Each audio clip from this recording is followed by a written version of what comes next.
Preface. This book is pragmatical, not philosophical, a practical manual, not a treatise upon theories. It is intended for the men and women whose most pressing need is for money, who wish to get rich first and philosophize afterward.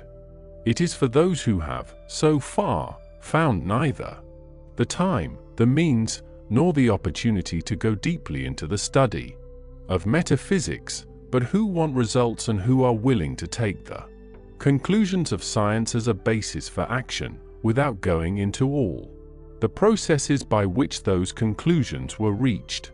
It is expected that the reader will take the fundamental statements upon faith, just as he would take statements concerning a law of electrical action if they were promulgated by a Marconi or an Edison, and, taking the statements upon faith, that he will prove their truth by acting upon them without fear or hesitation.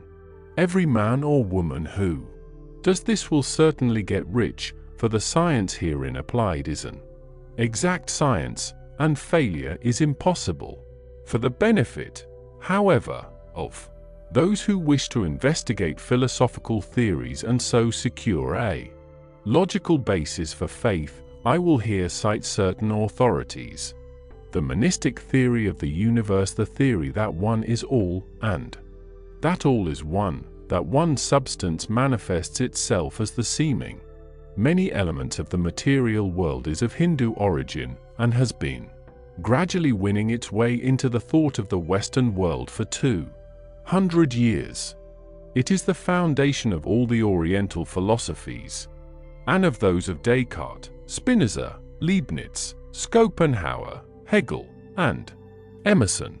The reader who would dig to the philosophical foundations is advised to read Hegel and Emerson, and he will do well to read The Eternal News, a very excellent pamphlet published by J. Eyre Brown, 300 Cathcart Road, Govanhill, Glasgow, Scotland.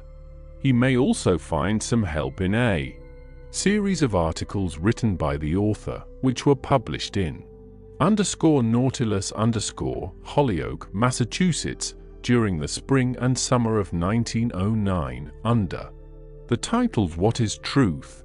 In writing this book I have sacrificed all other considerations to plainness and simplicity of style, so that all might understand. The plan of action laid down herein was deduced from the conclusions of philosophy. It has been thoroughly tested, and bears the supreme test of practical experiment. It works. If you wish to know how the conclusions were arrived at, read the writings of the authors mentioned above, and if you wish to reap the fruits of their philosophies in actual practice, read this book and do exactly as it tells you to do. The author. Chapter 1. The Right to be Rich. Whatever may be said in praise of poverty, the fact remains that it is not possible to live a really complete or successful life unless one is rich. No man can rise to his greatest possible height in talent or soul development unless he has plenty of money, for to unfold the soul and to develop talent he must have many things to use, and he cannot have these things unless he has money to buy them with. Man develops in mind, soul, and body by making use of things, and society is so organized that man must have money in order to become the possessor of things. Therefore, the basis of all advancement for man must be the science of getting rich. The object of all life is development, and everything that lives has an inalienable right to all the development it is capable of attaining. Man's right to life means his right to have the free and unrestricted use of all the things which may be necessary to his fullest mental, spiritual, and physical unfoldment, or, in other words, his right to be rich. In this book, I shall not speak of riches in a figurative way. To be really rich does not mean to be satisfied or contented with a little. No man ought to be satisfied with a little if he is capable of using and enjoying more.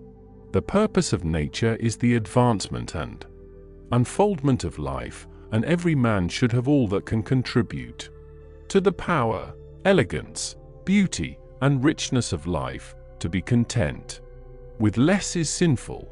The man who owns all he wants for the living of all the life he is capable of living is rich, and no man who has not plenty of money can have all he wants. Life has advanced so far and become so complex that even the most ordinary man or woman requires a great amount of wealth in order to live in a manner that even approaches completeness. Every person naturally wants to become all that he is capable of becoming. This desire to realize innate possibilities is inherent in human nature. We cannot help wanting to be all that we can be. Success in life is becoming what you want to be. You can become what you want to be only by making use of things, and you can have the free use of things only as you become rich enough to buy them. To understand the science of getting rich is therefore the most essential of all knowledge. There is nothing wrong in wanting to get rich. The desire for riches is really the desire for a richer, fuller, and more abundant life, and that desire is praiseworthy. The man who does not desire to live more abundantly is abnormal, and so the man who does not desire to have money enough to buy all he wants is abnormal. There are three motives for which we live. We live for the body, we live for the mind, and we live for the soul. No one of these is better or holier than the other. All are alike desirable, and no one of the three, body, mind, or soul, can live fully if either of the others is cut short of full life and expression. It is not right or noble to live only for the soul and deny mind or body, and it is wrong to live for the intellect and deny body and soul. We are all acquainted with the loathsome consequences of living for the body and denying both mind and soul, and we see that real life means the complete expression of all that man can give forth through body, mind, and soul. Whatever he may say, no man can be really happy or satisfied unless his body is living fully in every function, and unless the same is true of his mind and his soul. Wherever there is unexpressed possibility or function not performed, there is unsatisfied desire. Desire is possibility-seeking expression, or function-seeking performance. Man cannot live fully in body without good food, comfortable clothing, and warm shelter, and without freedom from excessive toil. Rest and recreation are also necessary to his physical life. He cannot live fully in mind without books and time to study them, without opportunity for travel and observation, or without intellectual companionship.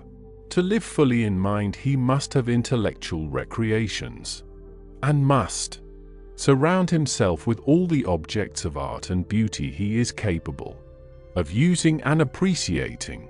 To live fully in soul, man must have love, and love is denied expression by poverty. Man's highest happiness is found in the bestowal of benefit on those he loves. Love finds its most natural and spontaneous expression in giving. The man who has nothing to give cannot fill his place as a husband or father, as a citizen, or as a man. It is in the use of material things that man finds full life for his body, develops his mind, and unfolds his soul.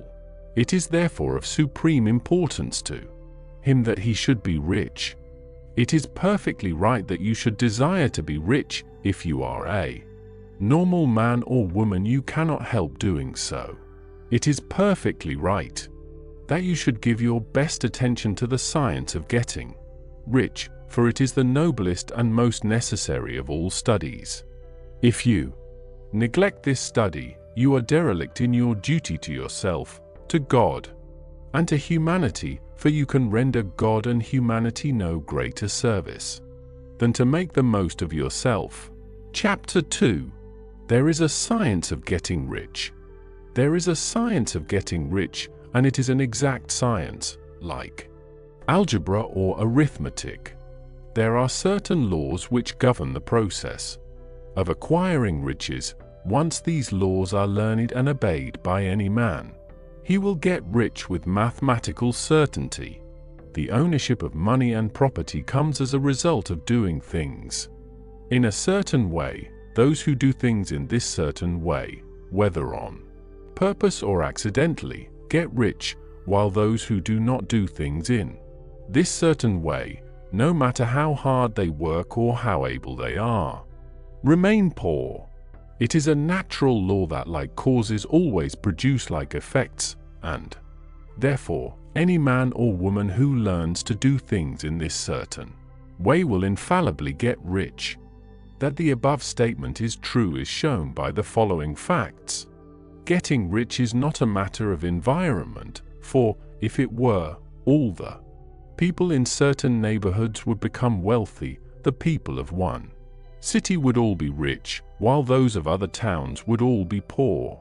Or the inhabitants of one state would roll in wealth, while those of an adjoining state would be in poverty. But everywhere we see rich and poor living side by side, in the same environment, and often engaged in the same vocations.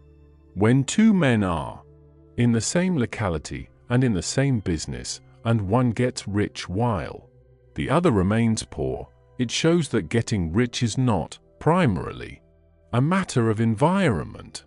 Some environments may be more favorable than others, but when two men in the same business are in the same neighborhood, and one gets rich while the other fails, it indicates that getting rich is the result of doing things in a certain way. And further, the ability to do things in this certain way is not due solely to the possession of talent, for many people who have great talent remain poor, while others who have very little talent get rich.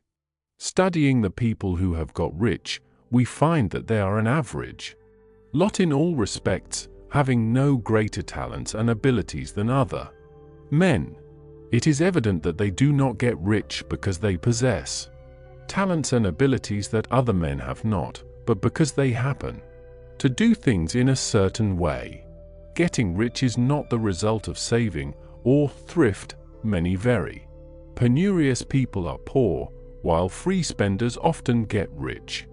Nor is getting rich due to doing things which others fail to do, for two men in the same business often do almost exactly the same things, and one gets rich while the other remains poor or becomes a bankrupt.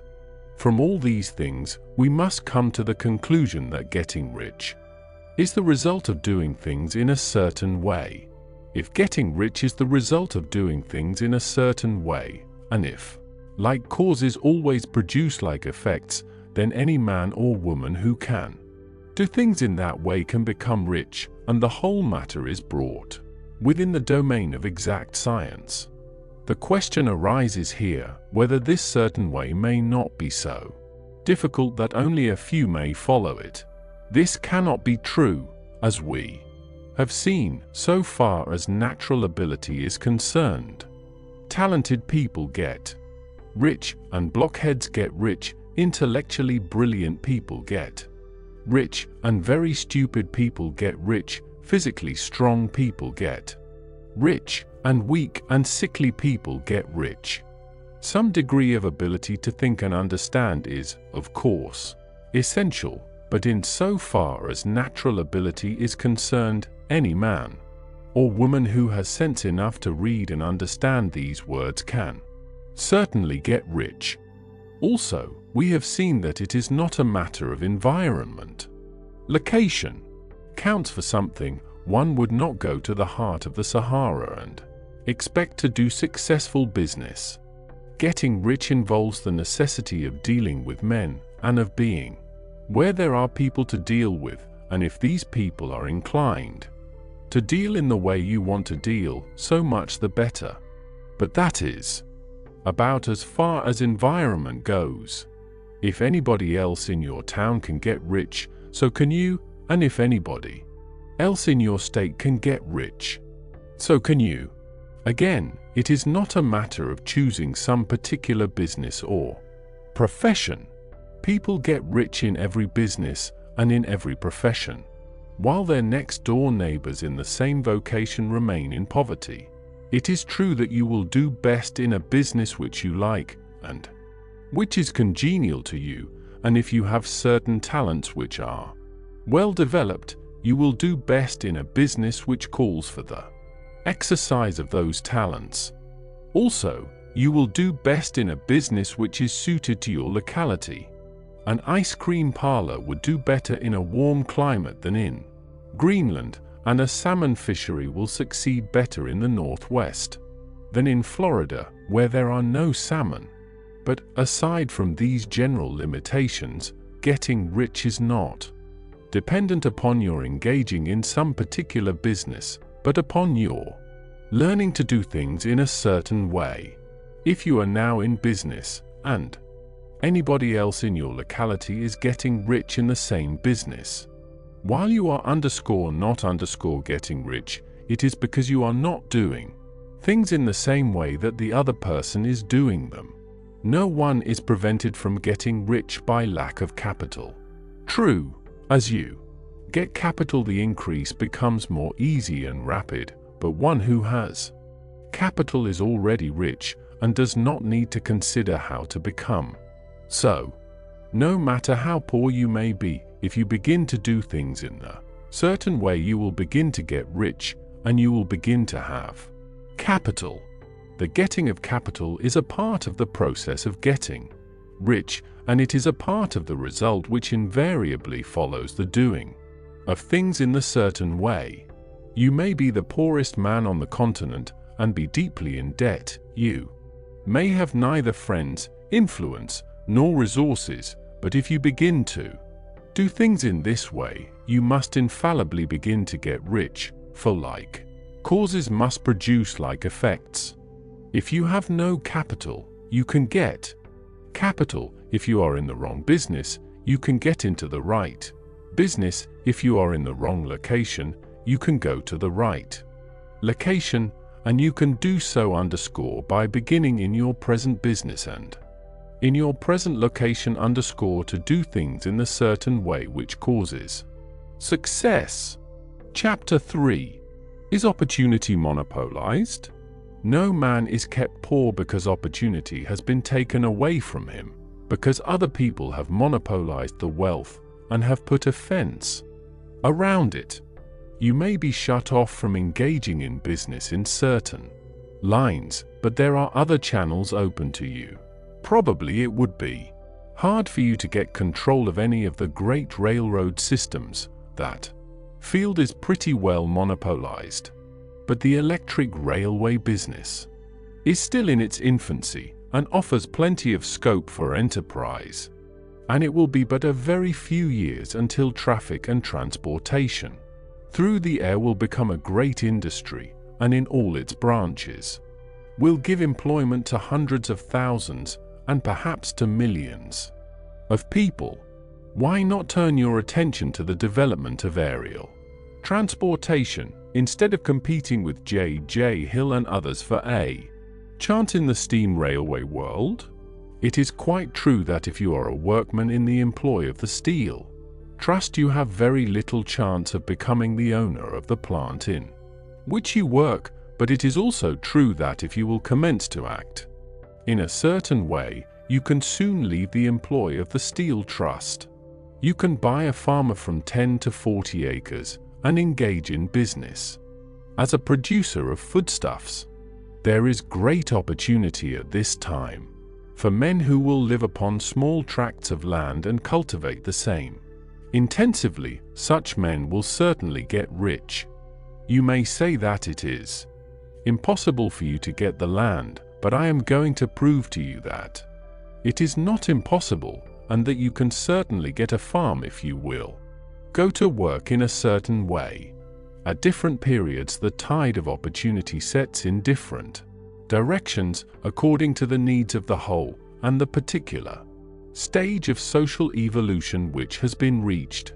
At present, in America, it is setting toward agriculture and the allied industries and professions. Today, opportunity is open before the farmer in his line more than before the factory worker in his line. It is open before the businessman who supplies the farmer more than before the one who supplies the factory worker, and before the professional man who waits upon the farmer more than before the one who serves the working class. There is abundance of opportunity for the man who will go with the tide, instead of trying to swim against it. So the factory workers, either as individuals or as a class, are not deprived of opportunity. The workers are not being kept down by their masters, they are not being ground by the trusts and combinations of capital. As a class, they are where they are because they do not do things in a certain way. If the workers of America chose to do so, they could follow the example of their brothers in Belgium and other countries and establish great department stores and cooperative industries. They could elect men of their own class to office and pass laws favoring the development of such cooperative industries, and in a few years they could take peaceable possession of the industrial field. The working class may become the master class whenever they will begin to do things in a certain way. The law of wealth is the same for them as it is for all others. This they must learn, and they will remain where they are as long as they continue to do as they do. The individual worker, however, is not held down by the ignorance or the mental slothfulness of his class. He can follow the tide of opportunity to riches, and this book will tell him how. No one is kept in poverty by a shortness in the supply of riches. There is more than enough for all. A palace as large as the Capitol at Washington might be built for every family on earth from the building material in the United States alone, and under intensive cultivation. This country would produce wool, cotton, linen, and silk enough to clothe each person in the world finer than Solomon was arrayed in all his glory, together with food enough to feed them all luxuriously.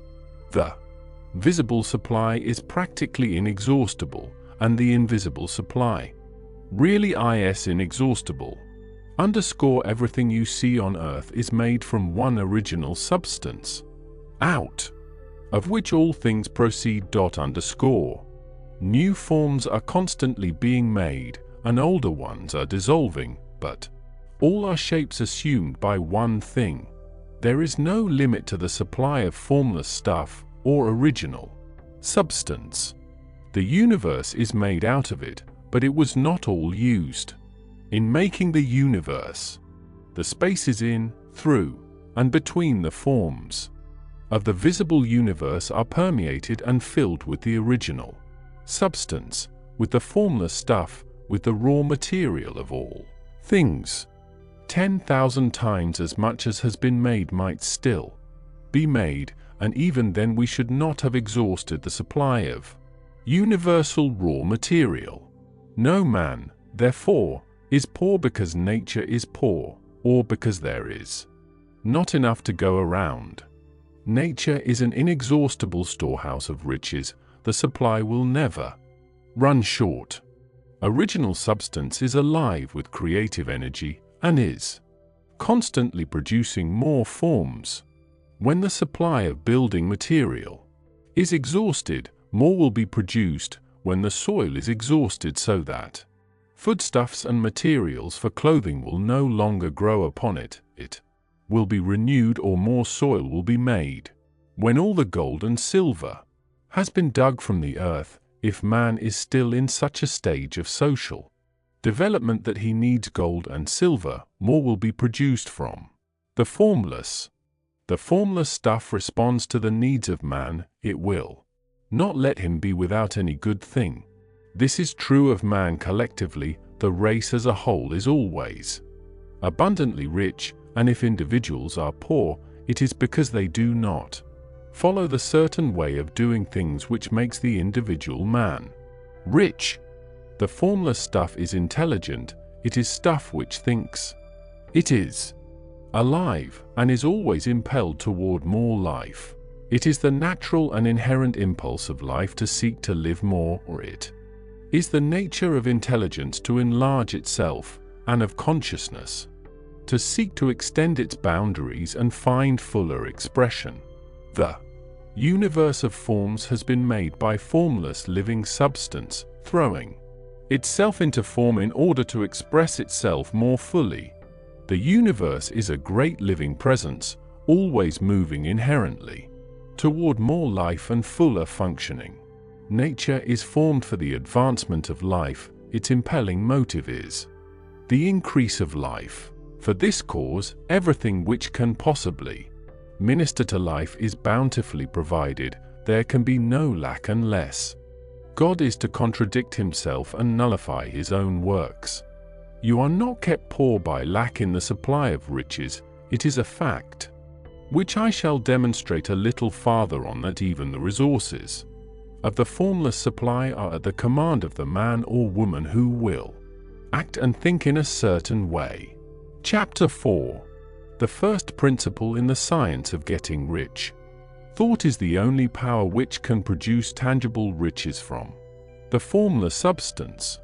The stuff from which all things are made is a substance which thinks, and a thought of form in this substance produces the form. Original substance moves according to its thoughts. Every form and process you see in nature is the visible expression of a thought in original substance. As the formless stuff thinks of a form, it takes that form. As it thinks of a motion, it makes that motion. That is the way all things were created. We live in a thought world, which is part of a thought universe. The thought of a moving universe extended throughout formless substance, and the thinking stuff moving according to that thought took the form of systems of planets and maintains that form. Thinking substance takes the form of its thought and moves according to the thought. Holding the idea of a circling system of suns and worlds, it takes the form of these bodies and moves them as it thinks. Thinking the form of a slow-growing oak tree, it moves accordingly and produces the tree, though centuries may be required to do the work. In creating, the formless seems to move according to the lines of motion it has established. The thought of an oak tree does not cause the instant formation of a full-grown tree, but it does start in motion the forces which will produce the tree along established lines of growth. Every thought of form, held in thinking substance, causes the creation of the form, but always, or at least generally, along lines of growth, an action already established. The thought of a house of a certain construction, if it were impressed upon formless substance, might not cause the instant formation of the house, but it would cause the turning of creative energies already working in trade and commerce into such channels as to result in the speedy building of the house. And if there were no existing channels through which the creative energy could work, then the house would be formed directly from primal substance, without waiting for the slow processes of the organic and inorganic world. No thought of form can be impressed upon original substance without causing the creation of the form. Man is a thinking center and can originate thought. All the forms that man fashions with his hands must first exist in his thought. He cannot shape a thing until he has thought that thing. And so far man has confined his efforts wholly to the work of his hands. He has applied manual labor to the world of forms, seeking to change or modify those already existing. He has never thought of trying to cause the creation of new forms by impressing his thoughts upon formless substance. When man has a thought form, he takes material from the forms of nature and makes an image of the form which is in his mind. He has, so far, made little or no effort to cooperate with formless intelligence. to work with the Father. He has not dreamed that he can do what he seeth the Father doing. Man reshapes and modifies existing forms by manual labor. He has given no attention to the question whether he may not produce things from formless substance by communicating his thoughts to it. We propose to prove that he may do so, to prove that any man or woman may do so, and to show how. As our first step, we must lay down three fundamental propositions. First, we assert that there is one original formless stuff, or substance, from which all things are made. All the seemingly many elements are but different presentations of one element. All the many forms found in organic and inorganic nature are but different shapes, made from the same stuff. And this stuff is thinking stuff. A thought held in it produces the form of the thought. Thought, in thinking substance, produces shapes. Man is a thinking center, capable of original thought. If man can communicate his thought to original thinking substance, he can cause the creation or formation of the thing he thinks about. To summarize this, there is a thinking stuff from which all things are made, and which, in its original state, permeates, penetrates, and fills the interspaces of the universe. A thought, in this substance, produces the thing that is imaged by the thought. Man can form things in his thought, and, by impressing his thought upon formless substance, can cause the thing he thinks about to be created. It may be asked if I can prove these statements, and without going into details, I answer that I can do so, both by logic and experience. Reasoning back from the phenomena of form and thought, I come to one original thinking substance, and reasoning forward from this thinking substance, I come to man's power to cause the formation of the thing he thinks about. And by experiment, I find the reasoning true, and this is my strongest proof. If one man who reads this book gets rich by doing what it tells him to do, that is evidence in support of my claim. But if every man who does what it tells him to do gets rich, that is positive proof until one goes through the process and fails. The theory is true until the process fails, and this process will not fail, for every man who does exactly what this book tells him to do will get rich. I have said that men get rich by doing things in a certain way, and in order to do so, men must become able to think in a certain way. A man's way of doing things is the direct result of the way he thinks about things. To do things in the way you want to do them, you will have to acquire the ability to think the way you want to think. This is the first step toward getting rich. To think what you want to think is to think truth, regardless of appearances. Every man has the natural and inherent power to think what he wants to think, but it requires far more effort to do so than it does to think the thoughts which are suggested by appearances. To think according to appearances is easy. To think truth regardless of appearances is laborious, and requires the expenditure of more power than any other work man is called upon to perform.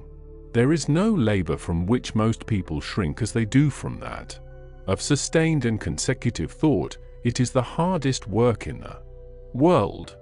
This is especially true when truth is contrary to appearances.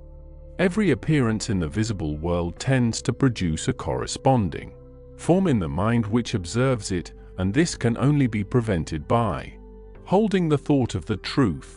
To look upon the appearance of disease will produce the form of disease in your own mind, and ultimately in your body, unless you hold the thought of the truth, which is that there is no disease, it is only an appearance, and the reality is health. To look upon the appearances of poverty will produce corresponding forms in your own mind, unless you hold to the truth that there is no poverty, there is only abundance. To think health when surrounded by the appearances of disease, or to think riches when in the midst of appearances of poverty, requires power, but he who acquires this power becomes a mastermind. He can conquer fate, he can have what he wants. This power can only be acquired by getting hold of the basic fact which is behind all appearances, and that fact is that there is one thinking substance, from which and by which all things are made. Then we must grasp the truth that every thought held in this substance becomes a form, and that man can so impress his thoughts upon it as to cause them to take form and become visible things. When we realize this, we lose all doubt and fear, for we know that we can create what we want to create, we can get what we want to have, and can become what we want to be. As a first step toward getting rich, you must believe the three fundamental statements given previously in this chapter, and in order to emphasize them, I repeat them here.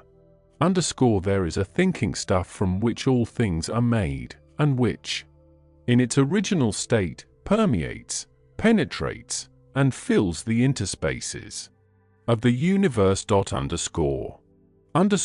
thought, in this substance, produces the thing that is imaged by the thought. Man can form things in his thought, and, by impressing his thought upon formless substance, can cause the thing he thinks about to be created. You must lay aside all other concepts of the universe than this monistic one, and you must dwell upon this until it is fixed in your mind and has become your habitual thought. Read these creed statements over and over again, fix every word upon your memory, and meditate upon them until you firmly believe what they say. If a doubt comes to you, cast it aside as a sin. Do not listen to arguments against this idea. Do not go to churches or lectures where a contrary concept of things is taught or preached. Do not read magazines or books which teach a different idea. If you get mixed up in your faith, all your efforts will be in vain. Do not ask why these things are true, nor speculate as to how they can be true. Simply take them on trust. The science of getting rich begins with the absolute acceptance of this faith. Chapter 5: Increasing Life. You must get rid of the last vestige of the old idea that there is a deity whose will it is that you should be poor, or whose purposes may be served by keeping you in poverty. The intelligent substance which is all, and in all, and which lives in all and lives in you, is a consciously living substance. Being a consciously living substance, it must have the natural and inherent desire of every living intelligence for increase of life. Every living thing must continually seek for the enlargement of its life, because life, in the mere act of living, must increase itself. A seed, dropped into the ground, springs into activity, and in the act of living produces 100 more seeds. Life, by living, multiplies itself. It is forever becoming more. It must do so, if it continues to be at all. Intelligence is under this same necessity for continuous increase. Every thought we think makes it necessary for us to think another thought. Consciousness is continually expanding. Every fact we learn leads us to the learning of another fact. Knowledge is continually increasing.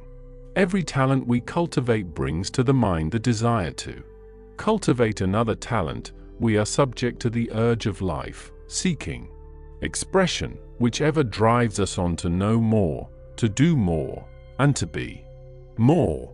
In order to know more, do more, and be more, we must have more. We must have things to use, for we learn and do and become only by using things. We must get rich so that we can live more. The desire for riches is simply the capacity for larger life-seeking. Fulfillment, every desire, is the effort of an unexpressed possibility to come into action. It is power seeking to manifest which causes desire.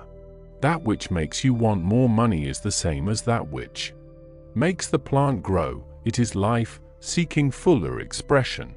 The one living substance must be subject to this inherent law of all life. It is permeated with the desire to live more. That is why it is under the necessity of creating things. The one substance desires to live more in you, hence it wants you to have all the things you can use. It is the desire of God that you should get rich. He wants you to get rich because He can express Himself better through you if you have plenty of things to use in giving Him expression. He can live more in you if you have unlimited command of the means of life. The universe desires you to have everything you want to have.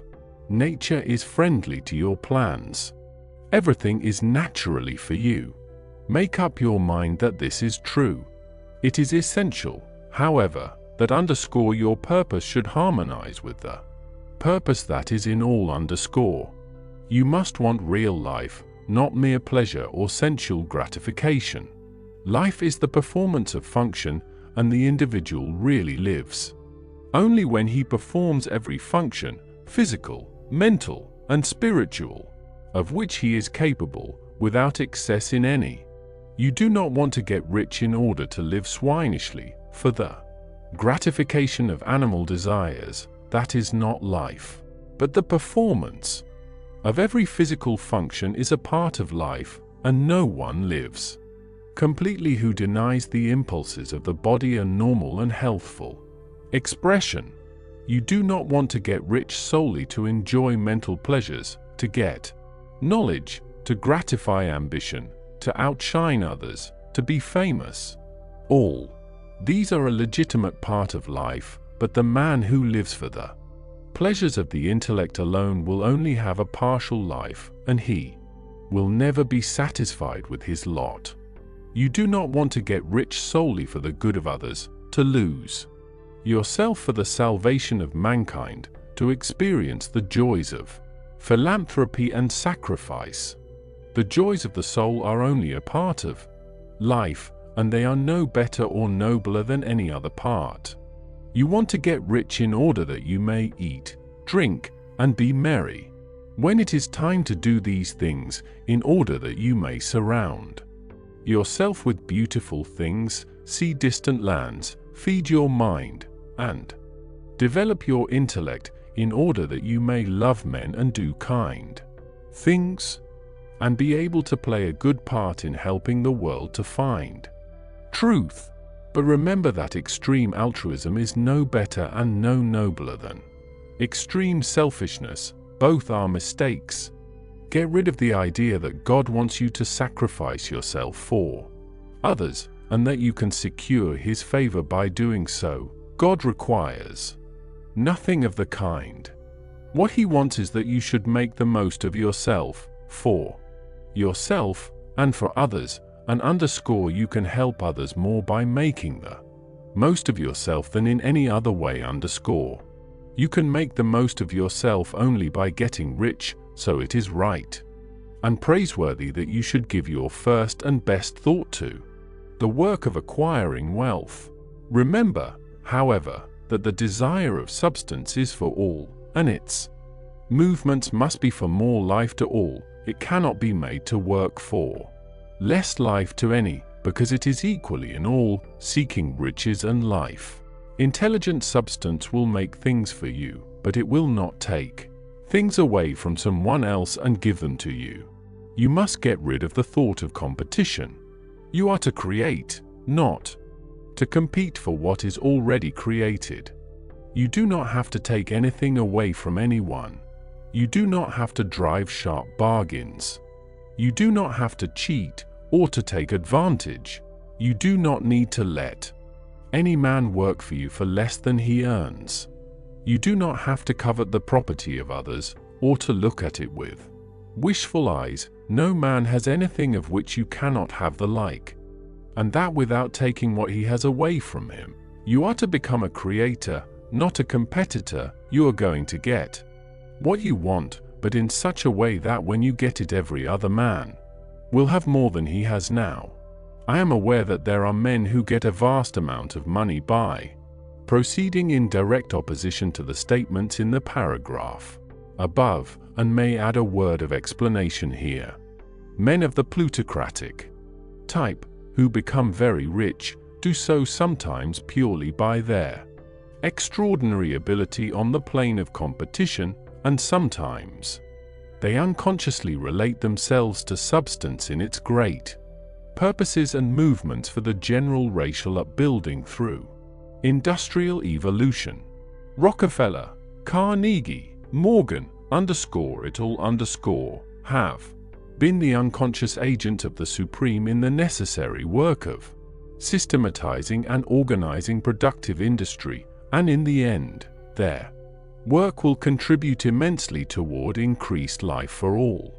Their day is nearly over. They have organized production, and will soon be succeeded by the agents of the multitude, who will organize the machinery of distribution. The multimillionaires are like the monster reptiles of the prehistoric eras. They play a necessary part in the evolutionary process, but the same power which produced them will dispose of them.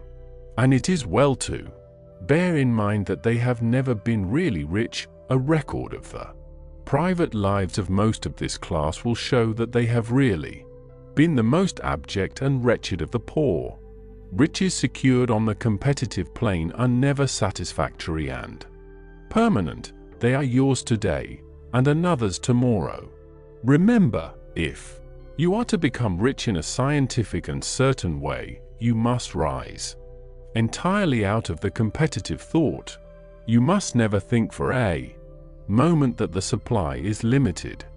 Just as soon as you begin to think that all the money is being cornered and controlled by bankers and others, and that you must exert yourself to get laws passed to stop this process, and so on, in that moment you drop into the competitive mind, and your power to cause creation is gone for the time being, and, what is worse, you will probably arrest the creative movements you have already instituted. Know that there are countless millions of dollars worth of gold in the mountains of the earth, not yet brought to light, and know that if there were not, more would be created from thinking substance to supply your needs. Know that the money you need will come, even if it is necessary for 1,000 men to be led to the discovery of new gold mines tomorrow. Never look at the visible supply. Look always at the limitless riches in formless substance, and know that they are coming to you as fast as you can receive and use them. Nobody, by cornering the visible supply, can prevent you from getting what is yours. So never allow yourself to think for an instant that all the best building spots will be taken before you get ready to build your house. Unless you hurry. Never worry about the trusts and combines, and get anxious for fear they will soon come to own the whole earth. Never get afraid that you will lose what you want because some other person beats you to it.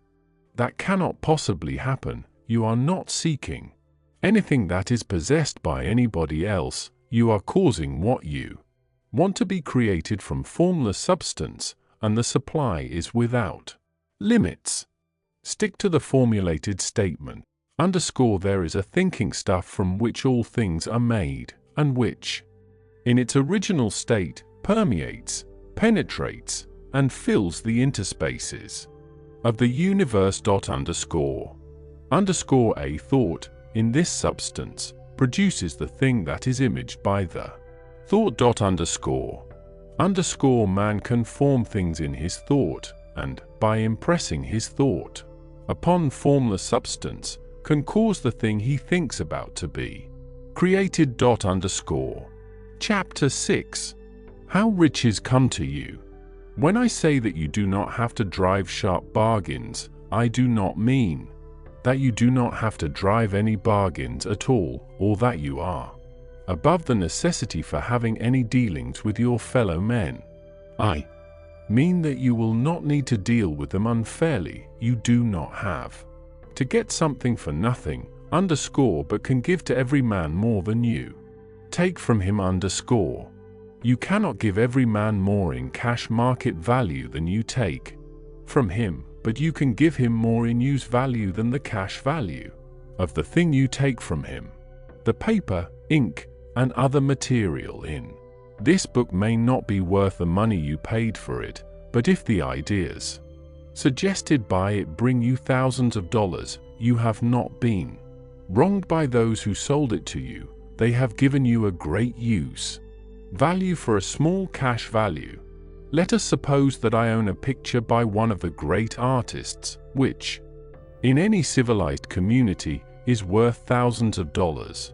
I take it to Baffin Bay, and by salesmanship induce an Eskimo to give a bundle of furs worth $500 for it. I have really wronged him, for he has no use for the picture. It has no use value to him. It will not add to his life. But suppose I give him a gun worth $50 for his furs, then he has made a good bargain. He has use for the gun. It will get him many more furs and much food. It will add to his life in every way. It will make him rich. When you rise from the competitive to the creative plane, you can scan your business transactions very strictly, and if you are selling any man anything which does not add more to his life than the thing he gives you in exchange, you can afford to stop it. You do not have to beat anybody in business. And if you are in a business which does beat people, get out of it at once. Give every man more in use value than you take from him in cash value. Then you are adding to the life of the world by every business transaction. If you have people working for you, you must take from them more in cash value than you pay them in wages, but you can so organize your business that it will be filled with the principle of advancement and so that each employee who wishes to do so may advance a little every day.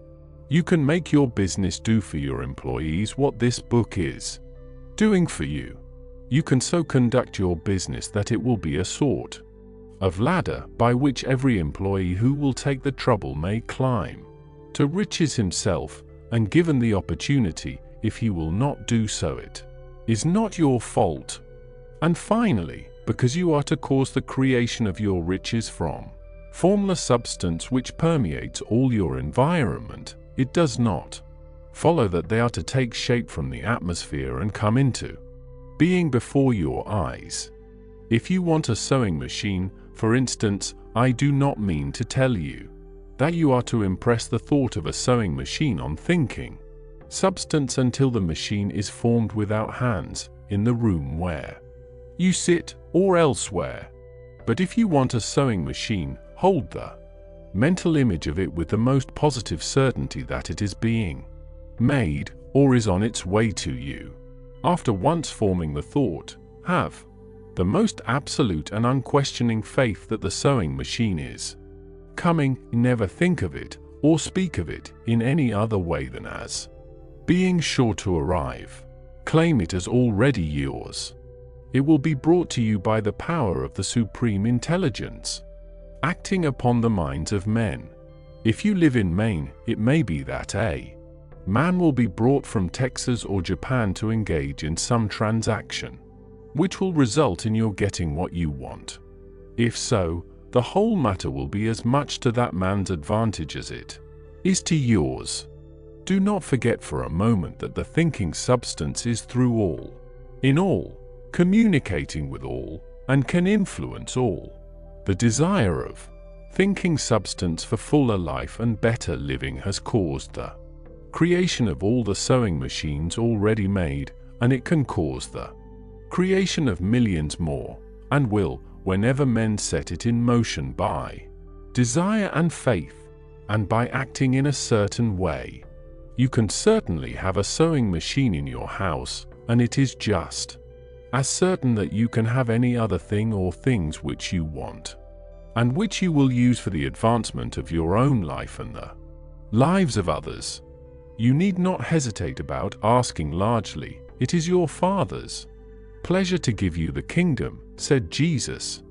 Original substance wants to live all that is possible in you, and wants you to have all that you can or will use for the living of the most abundant life.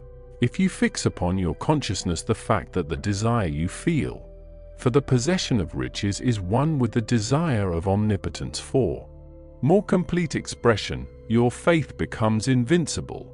Once I saw a little boy sitting at a piano and vainly trying to bring harmony out of the keys, and I saw that he was grieved and provoked by his inability to play real music.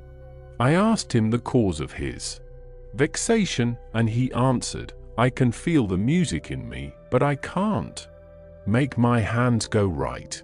The music in him was the urge of original substance, containing all the possibilities of all life. All that there is of music was seeking expression through the child. God, the one substance, is trying to live and do and enjoy things through humanity. He is saying, I want hands to build wonderful structures, to play divine harmonies, to paint glorious pictures. I want feet to run my errands, eyes to see my beauties, tongues to tell mighty truths and to sing marvelous songs, and so on. All that there is of possibility is seeking expression through men. God wants those who can play music to have pianos and every other instrument, and to have the means to cultivate their talents to the fullest extent. He wants those who can appreciate beauty to be able to surround themselves with beautiful things. He wants those who can discern truth to have every opportunity to travel and observe. He wants those who can appreciate dress to be beautifully clothed, and those who can appreciate good food to be luxuriously fed. He wants all these things because it is himself that enjoys and appreciates them. It is God who wants to play and sing and enjoy beauty and proclaim truth and wear fine clothes and eat good foods. It is God that worketh in you to will and to do, said Paul. The desire you feel for riches is the infinite, seeking to express himself in you as he sought to find expression in the little boy at the piano. So you need not hesitate to ask largely. Your part is to focalize and express the desires of God. This is a difficult point with most people. They retain something of the old idea that poverty and self-sacrifice are pleasing to God. They look upon poverty as a part of the plan, a necessity of nature. They have the idea that God has finished his work and made all that he can make, and that the majority of men must stay poor because there is not enough to go around. They hold to so much of this erroneous thought that they feel ashamed to ask for wealth. They try not to want more than a very modest competence, just enough to make them fairly comfortable. I recall now the case of one student who was told that he must get in mind a clear picture of the things he desired, so that the creative thought of them might be impressed on formless substance. He was a very poor man, living in a rented house, and having only what he earned from day to day, and he could not grasp the fact that all wealth was his. So, after thinking the matter over, he decided that he might reasonably ask for a new rug for the floor of his best room, and an anthracite coal stove to heat the house during the cold weather. Following the instructions given in this book, he obtained these things in a few months, and then it dawned upon him that he had not asked enough. He went through the house in which he lived and planned all the improvements he would like to make in it. He mentally added a bay window here and a room there, until it was complete in his mind as his ideal home, and then he planned its furnishings. Holding the whole picture in his mind, he began living in the certain way and moving toward what he wanted, and he owns the house now and is rebuilding it after the form of his mental image. And now, with still larger faith, he is going on to get greater things. It has been unto him according to his faith, and it is so with you and with all of us. Chapter 7. Gratitude. The illustrations given in the last chapter will have conveyed to the reader the fact that the first step toward getting rich is to convey the idea of your wants to the formless substance. This is true, and you will see that in order to do so it becomes necessary to relate yourself to the formless intelligence in a harmonious way. To secure this harmonious relation is a matter of such primary and vital importance that I shall give some space to its discussion here, and give you instructions which, if you will follow them, will be certain to bring you into perfect unity of mind with God. The whole process of mental adjustment and atonement can be summed up in one word: gratitude. First, you believe that there is one intelligent substance from which all things proceed. Second, you believe that this substance gives you everything you desire. And third, you relate yourself to it by a feeling of deep and profound gratitude. Many people who order their lives rightly in all other ways are kept in poverty by their lack of gratitude. Having received one gift from God, they cut the wires which connect them with Him by failing to make acknowledgement. It is easy to understand that the nearer we live to the source of wealth, the more wealth we shall receive, and it is easy also to understand that the soul that is always grateful lives in closer touch with God than the one which never looks to Him in thankful acknowledgement. The more gratefully we fix our minds on the Supreme when good things come to us, the more good things we will receive, and the more rapidly they will come, and the reason simply is that the mental attitude of gratitude draws the mind into closer touch with the source from which the blessings come. If it is a new thought to you that gratitude brings your whole mind into closer harmony with the creative energies of the universe, consider it well, and you will see that it is true. The good things you already have come to you along the line of obedience to certain laws. Gratitude will lead your mind out along the ways by which things come, and it will keep you in close harmony with creative thought and prevent you from falling into competitive thought. Gratitude alone can keep you looking toward the all and prevent you from falling into the error of thinking of the supply as limited, and to do that would be fatal to your hopes. There is a law of gratitude, and it is absolutely necessary that you should observe the law if you are to get the results you seek. The law of gratitude is the natural principle that action and reaction are always equal and in opposite directions. The grateful outreaching of your mind in thankful praise to the Supreme is a liberation or expenditure of force. It cannot fail to reach that to which it is addressed, and the reaction is an instantaneous movement toward you. Draw nigh unto God, and He will draw nigh unto you. That is a statement of psychological truth. And if your gratitude is strong and constant, the reaction in formless substance will be strong and continuous. The movement of the things you want will be always toward you. Notice the grateful attitude that Jesus took, how He always seems to be saying, I thank Thee, Father, that Thou hearest me. You cannot exercise much power without gratitude, for it is gratitude that keeps you connected with power. But the value of gratitude does not consist solely in getting you more blessings in the future. Without gratitude you cannot long keep from dissatisfied thought regarding things as they are. The moment you permit your mind to dwell with dissatisfaction upon things as they are, you begin to lose ground. You fix attention upon the common, the ordinary, the the poor, and the squalid and mean, and your mind takes the form of these things. Then you will transmit these forms or mental images to the formless, and the common, the poor, the squalid, and mean will come to you. To permit your mind to dwell upon the inferior is to become inferior, and to surround yourself with inferior things. On the other hand, to fix your attention on the best is to surround yourself with the best, and to become the best. The creative power within us makes us into the image of that to which we give our attention. We are thinking substance, and thinking substance always takes the form of that which it thinks about. The grateful mind is constantly fixed upon the best, therefore it tends to become the best. It takes the form or character of the best, and will receive the best. Also, faith is born of gratitude.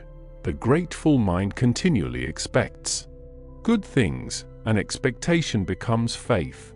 The reaction of gratitude upon one's own mind produces faith, and every outgoing wave of grateful thanksgiving increases faith. He who has no feeling of gratitude cannot long retain a living faith, and without a living faith you cannot get rich by the creative method, as we shall see in the following chapters.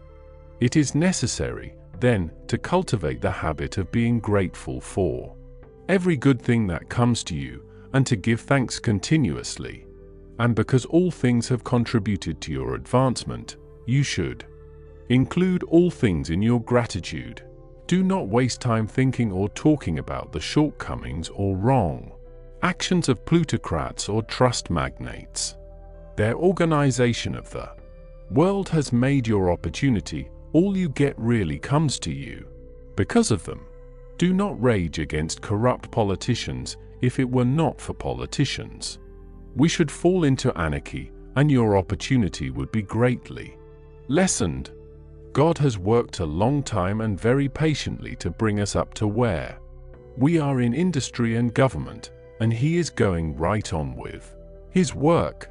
There is not the least doubt that He will do away with plutocrats, trust magnates, captains of industry, and politicians as soon as they can be spared, but in the meantime, behold, they are all very good.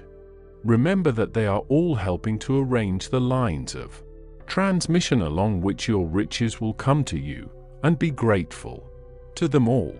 This will bring you into harmonious relations with the good in everything, and the good in everything will move toward you. Chapter 8. Thinking in the Certain Way. Turn back to Chapter 6 and read again the story of the man who formed a mental image of his house, and you will get a fair idea of the initial step toward getting rich. You must form a clear and definite mental picture of what you want. You cannot transmit an idea unless you have it yourself. You must have it before you can give it, and many people fail to impress thinking substance because they have themselves only a vague and misty concept of the things they want to do, to have, or to become.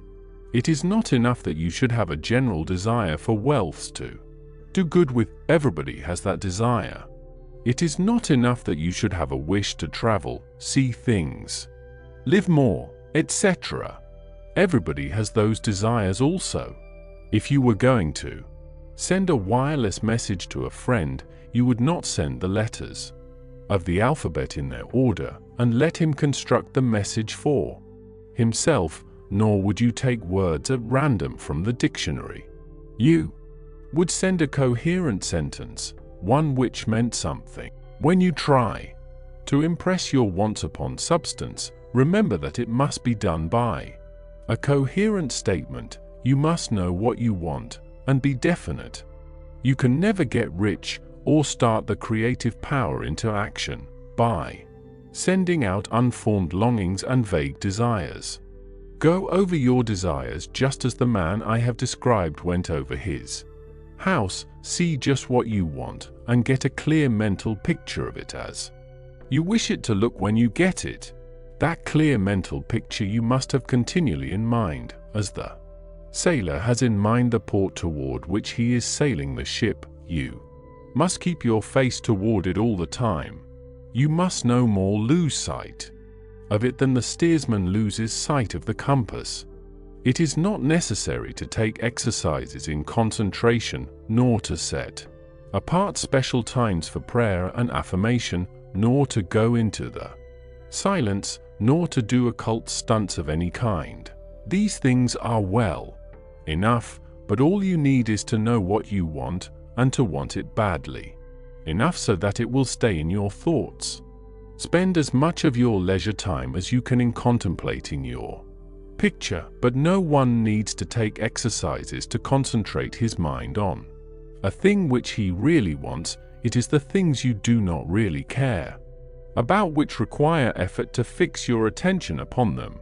And unless you really want to get rich, so that the desire is strong enough to hold your thoughts directed to the purpose as the magnetic pole holds the needle of the compass, it will hardly be worthwhile for you to try to carry out the instructions given in this book. The methods herein set forth are for people whose desire for riches is strong enough to overcome mental laziness and the love of ease, and make them work. The more clear and definite you make your picture, then, and the more you dwell upon it, bringing out all its delightful details, the stronger your desire will be, and the stronger your desire, the easier it will be to hold your mind fixed upon the picture of what you want. Something more is necessary, however, than merely to see the picture clearly. If that is all you do, you are only a dreamer, and will have little or no power for accomplishment. Behind your clear vision must be the purpose to realize it, to bring it out in tangible expression. And behind this purpose must be an invincible and unwavering faith that the thing is already yours, that it is at hand and you have only to take possession of it. Live in the new house, mentally, until it takes form around you. Physically, in the mental realm, enter at once into full enjoyment of the things you want. Whatsoever things ye ask for when ye pray, believe that ye receive them, and ye shall have them, said Jesus. See the things you want as if they were actually around you all the time. See yourself as owning and using them. Make use of them in imagination just as you will use them when they are your tangible possessions. Dwell upon your mental picture until it is clear and distinct, and then take the mental attitude of ownership toward everything in that picture. Take possession of it, in mind, in the full faith that it is actually yours. Hold to this mental ownership, do not waver for an instant in the faith that it is real. And remember what was said in a preceding chapter about gratitude. Be as thankful for it all the time as you expect to be when it has taken form. The man who can sincerely thank God for the things which as yet he owns only in imagination, has real faith. He will get rich, he will cause the creation of whatsoever he wants. You do not need to pray repeatedly for the things you want. It is not necessary to tell God about it every day.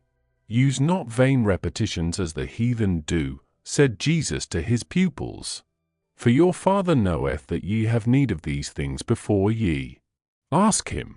Your part is to intelligently formulate your desire for the things which make for a larger life, and to get these desires arranged into a coherent whole, and then to impress this whole desire upon the formless substance, which has the power and the will to bring you what you want. You do not make this impression by repeating strings of words, you make it by holding the vision with unshakable purpose to attain it, and with steadfast faith that you do attain it. The answer to prayer is not according to your faith while you are talking, but according to your faith while you are working. You cannot impress the mind of God by having a special Sabbath day set apart to tell him what you want, and then forgetting him during the rest of the week. You cannot impress him by having special hours to go into your closet and pray, if you then dismiss the matter from your mind until the hour of prayer comes again. Oral prayer is well enough and has its effect, especially upon yourself, in clarifying your vision and strengthening your faith, but it is not your oral petitions which get you what you want.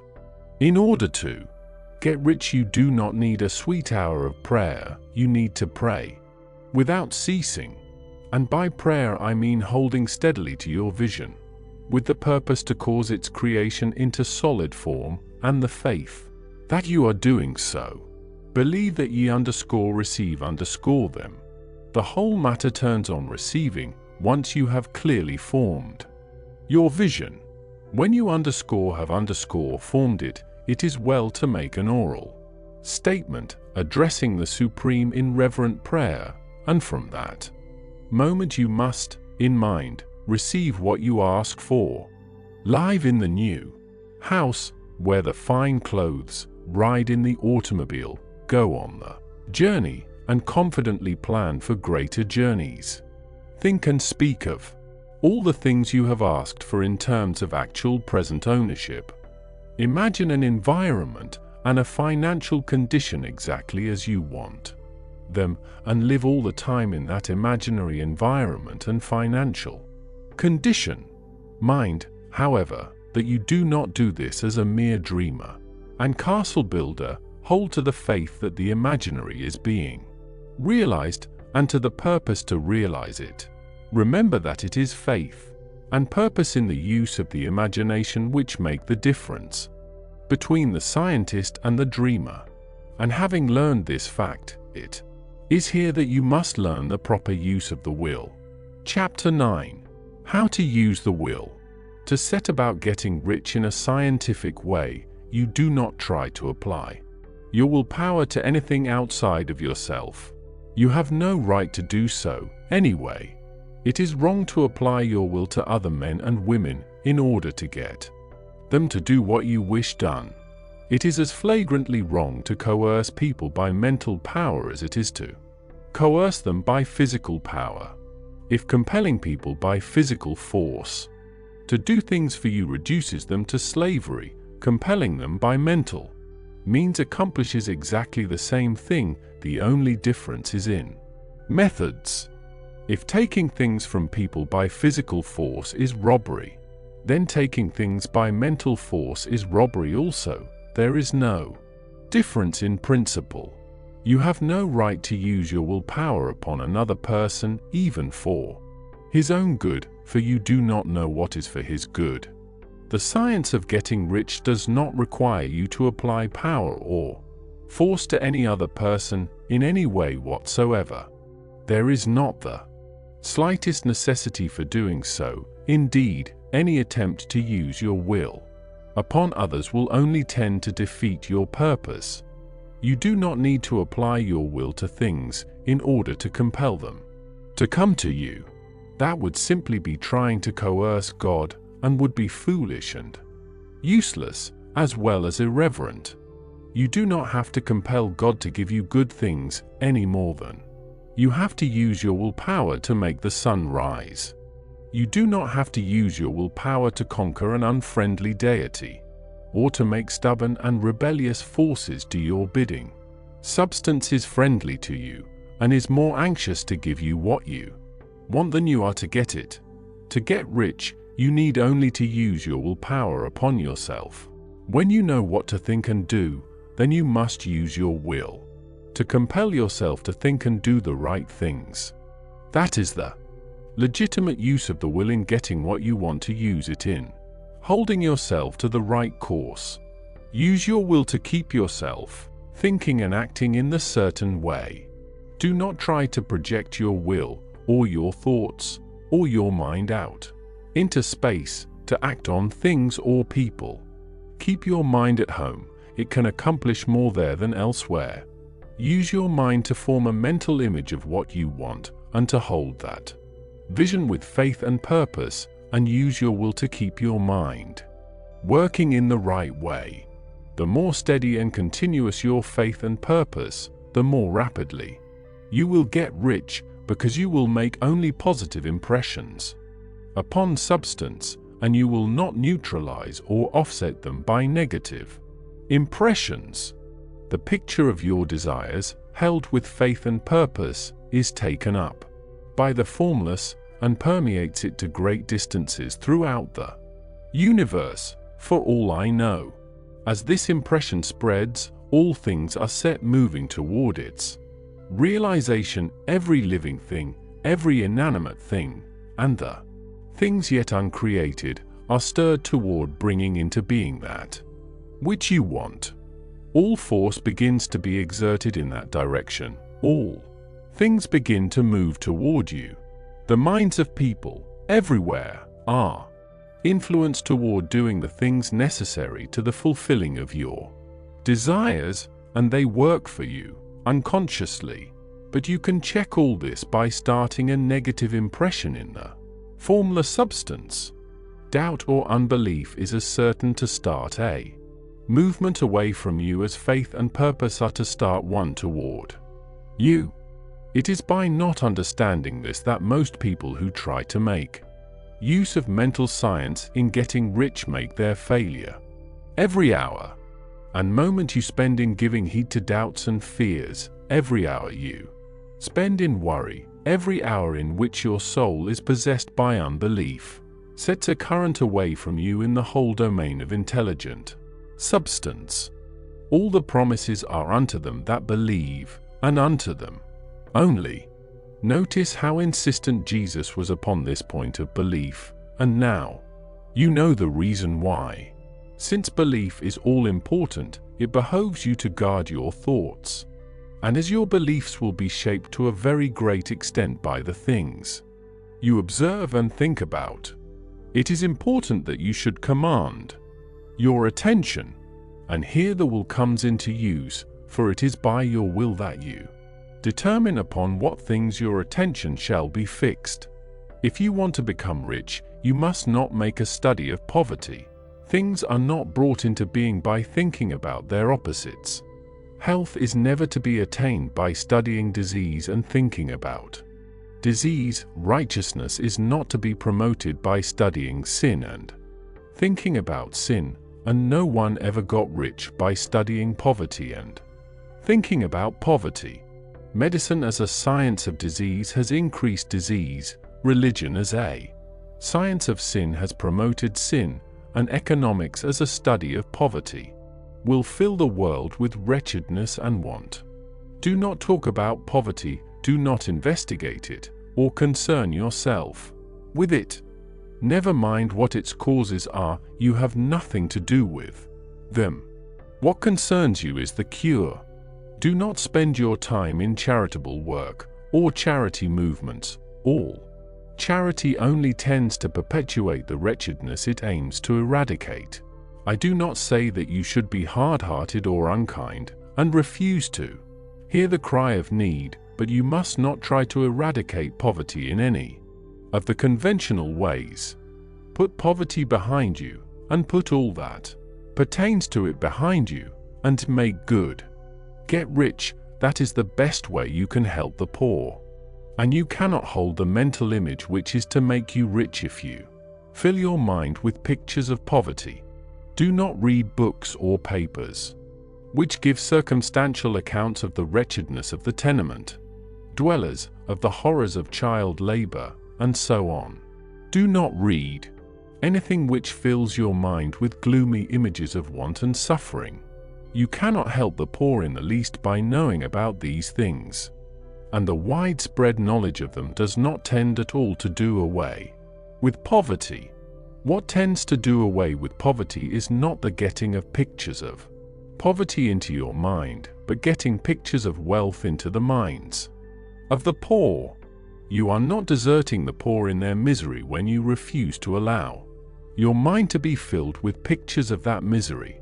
Poverty can be done away with, not by increasing the number of well-to-do people who think about poverty, but by increasing the number of poor people who propose with faith to get rich.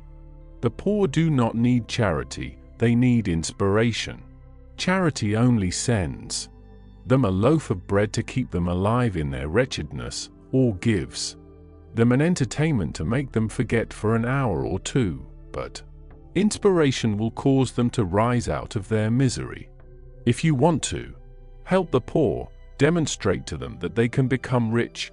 Prove it by getting rich yourself.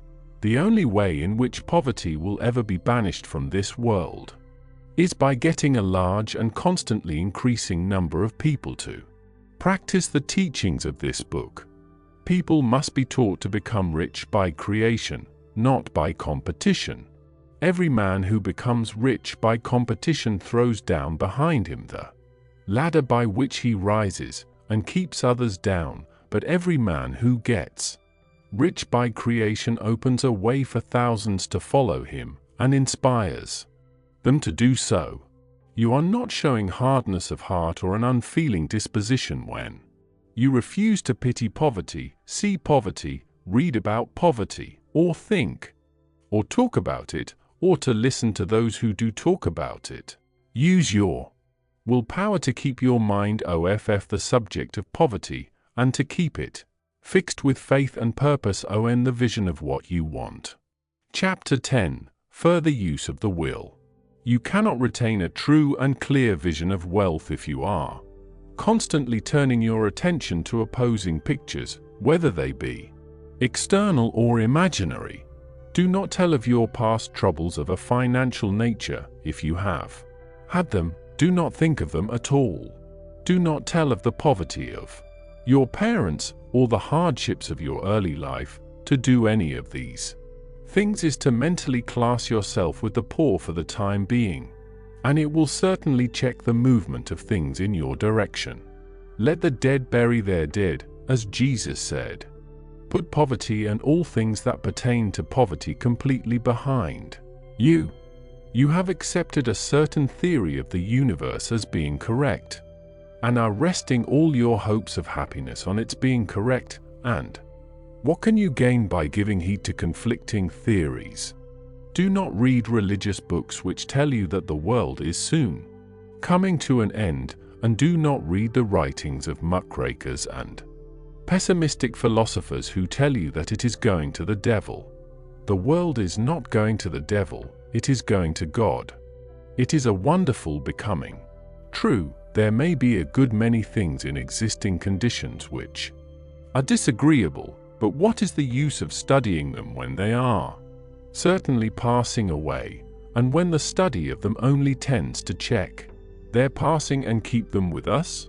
Why give time and attention to things which are being removed by evolutionary growth, when you can hasten their removal only by promoting the evolutionary growth as far as your part of it goes? No matter how horrible in seeming may be the conditions in certain countries, sections, or places, you waste your time and destroy your own chances by considering them. You should interest yourself in the world's becoming rich. Think of the riches the world is coming into, instead of the poverty it is growing out of, and bear in mind that the only way in which you can assist the world in growing rich is by growing rich yourself through the creative method, not the competitive one. Give your attention wholly to riches, ignore poverty. Whenever you think or speak of those who are poor, think and speak of them as those who are becoming rich, as those who are to be congratulated rather than pitied. Then they and others will catch the inspiration and begin to search for the way out. Because I say that you are to give your whole time and mind and thought to riches, it does not follow that you are to be sordid or mean. To become really rich is the noblest aim you can have in life, for it includes everything else. On the competitive plane, the struggle to get rich is a godless scramble for power over other men, but when we come into the creative mind, all this is changed. All that is possible in the way of greatness and soul unfoldment, of service and lofty endeavor, comes by way of getting rich. All is made possible by the use of things. If you lack for physical health, you will find that the attainment of it is conditional on your getting rich. Only those who are emancipated from financial worry and who have the means to live a carefree existence and follow hygienic practices can have and retain health. Moral and spiritual greatness is possible only to those who are above the competitive battle for existence, and only those who are becoming rich on the plane of creative thought are free from the degrading influences of competition. If your heart is set on domestic happiness, remember that love flourishes best where there is refinement, a high level of thought, and freedom from corrupting influences, and these are to be found only where riches are attained by the exercise of creative thought, without strife or rivalry. You can aim at nothing so great or noble, I repeat, as to become rich. And you must fix your attention upon your mental picture of riches, to the exclusion of all that may tend to dim or obscure the vision. You must learn to see the underlying truth in all things. You must see, beneath all seemingly wrong conditions, the great one life ever moving forward toward fuller expression and more complete happiness. It is the truth that there is no such thing as poverty, that there is only wealth. Some people remain in poverty because they are ignorant of the fact that there is wealth for them, and these can best be taught by showing them the way to affluence in your own person and practice. Others are poor because, while they feel that there is a way out, they are too intellectually indolent to put forth the mental effort necessary to find that way and travel it, and for these the very best thing you can do is to arouse their desire by showing them the happiness that comes from being rightly rich.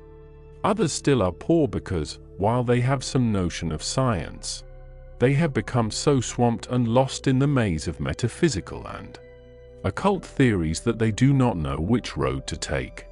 They try a mixture of many systems and fail in all. For these, again, the very best thing to do is to show the right way in your own person and practice. An ounce of doing things is worth a pound of the rising. The very best thing you can do for the whole world is to make the most of yourself.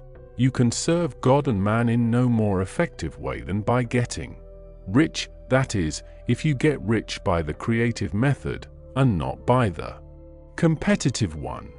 Another thing, we assert that this book gives in detail the principles of the science of getting rich, and if that is true, you do not need to read any other book upon the subject. This may sound narrow and egotistical, but consider, there is no more scientific method of computation in mathematics than by addition, subtraction, multiplication, and division. No other method is possible. There can be but one shortest distance between 2 points. There is only one way to think scientifically, and that is to think in the way that leads by the most direct and simple route to the goal. No man has yet formulated a briefer or less complex system than the one set forth herein. It has been stripped of all non-essentials. When you commence on this, lay all others aside, put them out of your mind altogether. Read this book every day, keep it with you, commit it to memory, and do not think about other systems and theories. If you do, you will begin to have doubts and to be uncertain and wavering in your thought, and then you will begin to make failures. After you have made good and become rich, you may study other systems as much as you please, but until you are quite sure that you have gained what you want, do not read anything on this line but this book, unless it be the authors mentioned in the preface, and read only the most optimistic comments on the world's news, those in harmony with your picture. Also, postpone your investigations into the occult. Do not dabble in theosophy, spiritualism, or kindred studies. It is very likely that the dead still live and are near, but if they are, let them alone. Mind your own business. Wherever the spirits of the dead may be, they have their own work to do. and their own problems to solve, and we have no right to interfere with them. We cannot help them, and it is very doubtful whether they can help us, or whether we have any right to trespass upon their time. If they can, let the dead and the hereafter alone, and solve your own problem. Get rich. If you begin to mix with the occult, you will start mental cross-currents which will surely bring your hopes to shipwreck. Now, this and the preceding chapters have brought us to the following statement of basic facts. There is a thinking stuff from which all things are made, and which, in its original state, permeates, penetrates, and fills the interspaces of the universe. A thought, in this substance, produces the thing that is imaged by the thought. Man can form things in his thought, and, by impressing his thought upon formless substance, can cause the thing he thinks about to be created. In order to do this, man must pass from the competitive to the creative mind. He must form a clear mental picture of the things he wants, and hold this picture in his thoughts with the fixed purpose to get what he wants, and the unwavering faith that he does get what he wants, closing his mind against all that may tend to shake his purpose, dim his vision, or quench his faith. And in addition to all this, we shall now see that he must live and act in a certain way. Chapter 11. Acting in the certain way. Thought is the creative power, or the impelling force which causes the creative power to act. Thinking in a certain way will bring riches to you, but you must not rely upon thought alone, paying no attention to personal action. That is the rock upon which many otherwise scientific, metaphysical thinkers meet shipwreck: the failure to connect thought with personal action. We have not yet reached the stage of development, even supposing such a stage to be possible, in which man can create directly from formless substance without nature's processes or the work of human hands. Man must not only think, but his personal action must supplement his thought. By thought you can cause the gold in the hearts of the mountains to be impelled toward you, but it will not mine itself, refine itself, coin itself into double eagles, and come rolling along the road seeking its way into your pocket. Under the impelling power of the Supreme Spirit, men's affairs will be so ordered that someone will be led to mine the gold for you. Other men's business transactions will be so directed that the gold will be brought toward you, and you must so arrange your own business affairs that you may be able to receive it when it comes to you. Your thought makes all things, animate and inanimate, work to bring you what you want, but your personal activity must be such that you can rightly receive what you want when it reaches you. You are not to take it as charity, nor to steal it. You must give every man more in use value than he gives you in cash value. The scientific use of thought consists in forming a clear and distinct mental image of what you want, in holding fast to the purpose to get what you want, and in realizing with grateful faith that you get what you want. Do not try to project your thought in any mysterious or occult way, with the idea of having it go out and do things for you. That is wasted effort, and will weaken your power to think with sanity. The action of thought in getting rich is fully explained in the preceding chapters. Your faith and purpose positively impress your vision upon formless substance, which has the same desire for more life that you have, and this vision, received from you, sets all the creative forces at work in and through their regular channels of action, but directed toward you. It is not your part to guide or supervise the creative process. All you have to do with that is to retain your vision, stick to your purpose, and maintain your faith and gratitude. But you must act in a certain way so that you can appropriate what is yours when it comes to you, so that you can meet the things you have in your picture and put them in their proper places as they arrive. You can readily see the truth of this. When things reach you, they will be in the hands of other men who will ask an equivalent for them. And you can only get what is yours by giving the other man what is his. Your pocketbook is not going to be transformed into a Fortunatus's purse, which shall be always full of money without effort on your part. This is the crucial point in the science of getting rich, right here, where thought and personal action must be combined. There are very many people who, consciously or unconsciously, set the creative forces in action by the strength and persistence of their desires, but who remain poor because they do not provide for the reception of the thing they want when it comes. By thought, the thing you want is brought to you. By action you receive it. Whatever your action is to be, it is evident that you must act now. You cannot act in the past, and it is essential to the clearness of your mental vision that you dismiss the past from your mind. You cannot act in the future, for the future is not here yet, and you cannot tell how you will want to act in any future contingency until that contingency has arrived, because you are not in the right business or the right environment. Now, do not think that you must postpone action until you get into the right business or environment. And do not spend time in the present, taking thought as to the best course in possible future emergencies. Have faith in your ability to meet any emergency when it arrives. If you act in the present with your mind on the future, your present action will be with a divided mind and will not be effective. Put your whole mind into present action. Do not give your creative impulse to original substance and then sit down and wait for results. If you do, you will never get them. Act now. There is never any time but now, and there never will be any time but now. If you are ever to begin to make ready for the reception of what you want, you must begin now.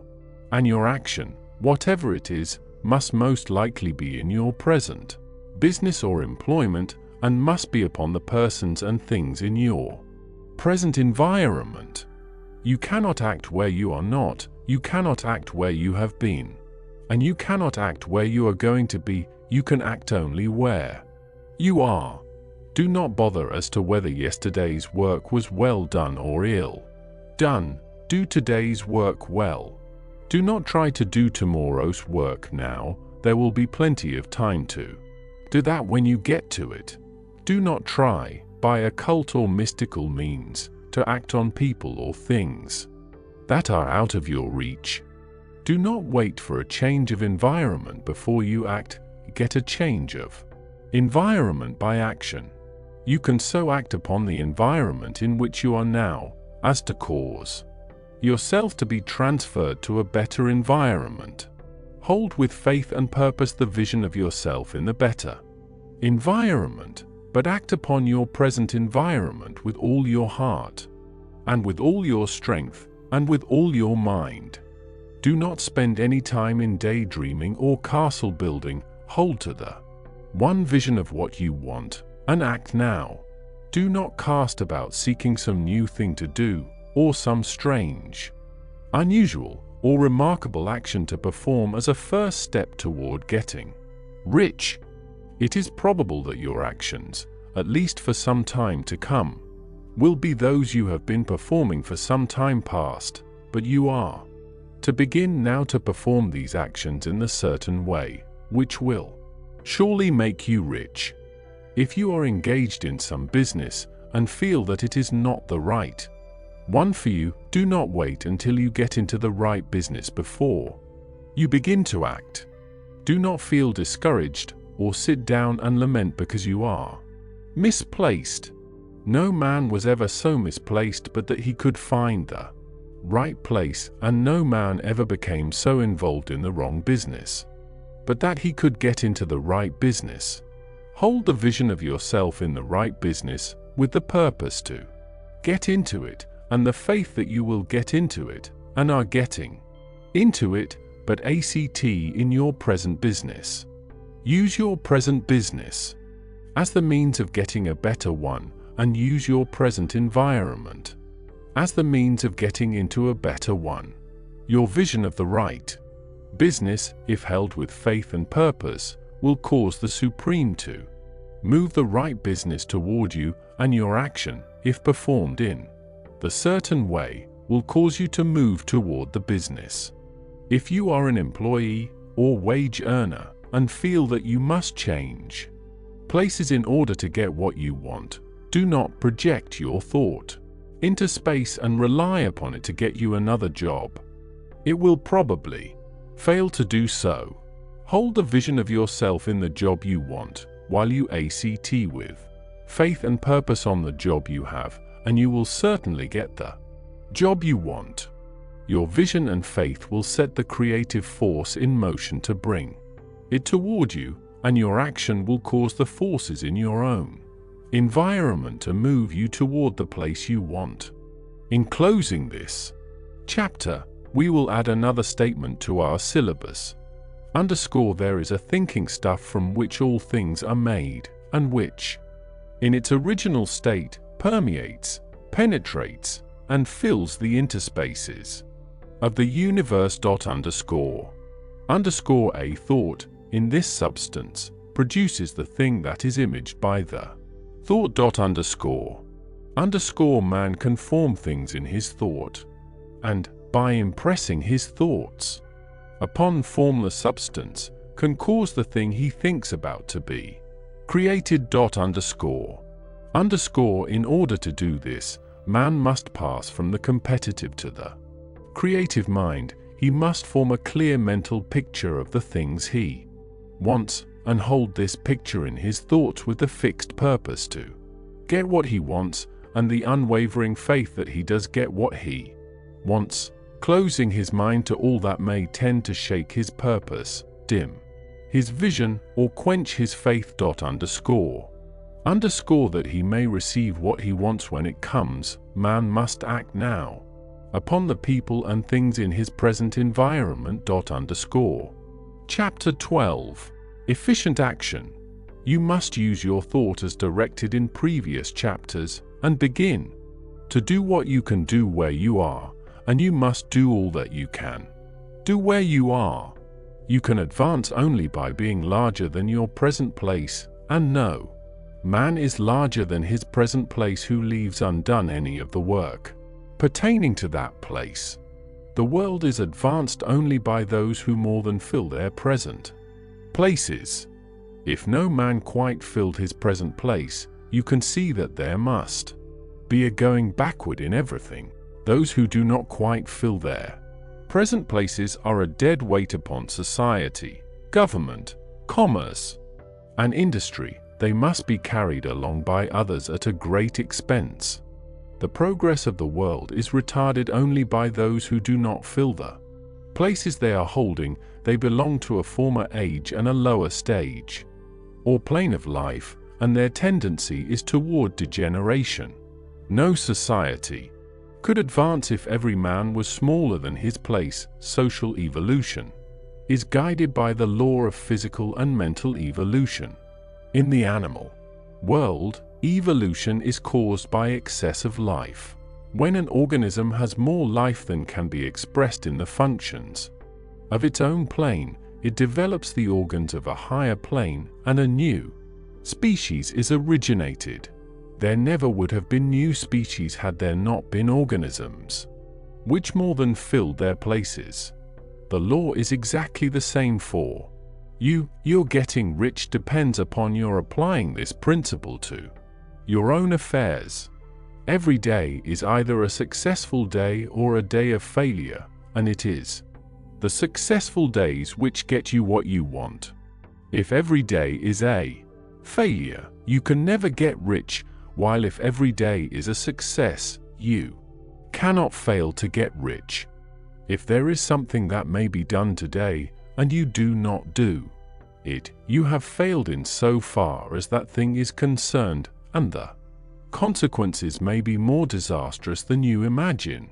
You cannot foresee the results of even the most trivial act. You do not know the workings of all the forces that have been set moving in your behalf. Much may be depending on your doing some simple act. It may be the very thing which is to open the door of opportunity to very great possibilities. You can never know all the combinations which supreme intelligence is making for you in the world of things and of human affairs. Your neglect or failure to do some small thing may cause a long delay in getting what you want. Do, every day, all that can be done that day. There is, however, a limitation or qualification of the above that you must take into account. You are not to overwork, nor to rush blindly into your business in the effort to do the greatest possible number of things in the shortest possible time.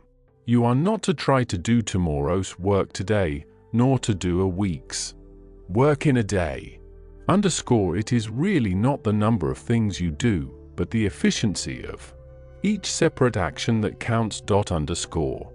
Every act is, in itself, either a success or a failure. Every act is, in itself, either effective or inefficient. Every inefficient act is a failure, and if you spend your life in doing inefficient acts, your whole life will be a failure. The more things you do, the worse for you, if all your acts are inefficient ones.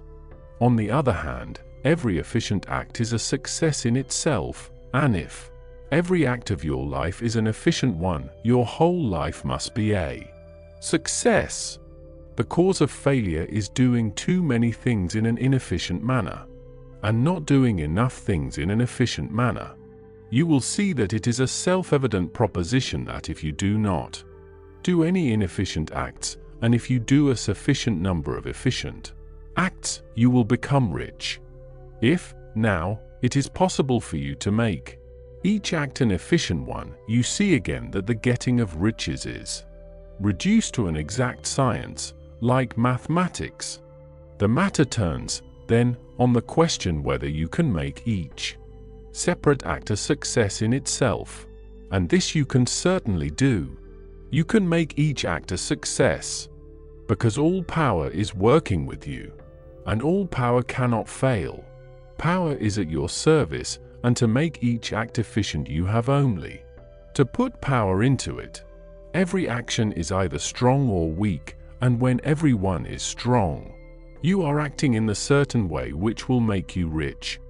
Every act can be made strong and efficient by holding your vision while you are doing it, and putting the whole power of your faith and purpose into it. It is at this point that the people fail who separate mental power from personal action.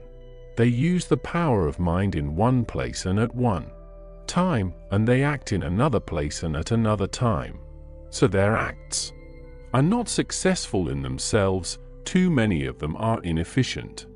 But if all power goes into every act, no matter how commonplace, every act will be a success in itself, and as in the nature of things every success opens the way to other successes. Your progress toward what you want, and the progress of what you want toward you, will become increasingly rapid. Remember that successful action is cumulative in its results. Since the desire for more life is inherent in all things, when a man begins to move toward larger life, more things attach themselves to him, and the influence of his desire is multiplied. Do, every day, all that you can do that day, and do each act in an efficient manner. In saying that you must hold your vision while you are doing each act, however trivial or commonplace, I do not mean to say that it is necessary at all times to see the vision distinctly to its smallest details. It should be the work of your leisure hours to use your imagination on the details of your vision and to contemplate them until they are firmly fixed upon your memory.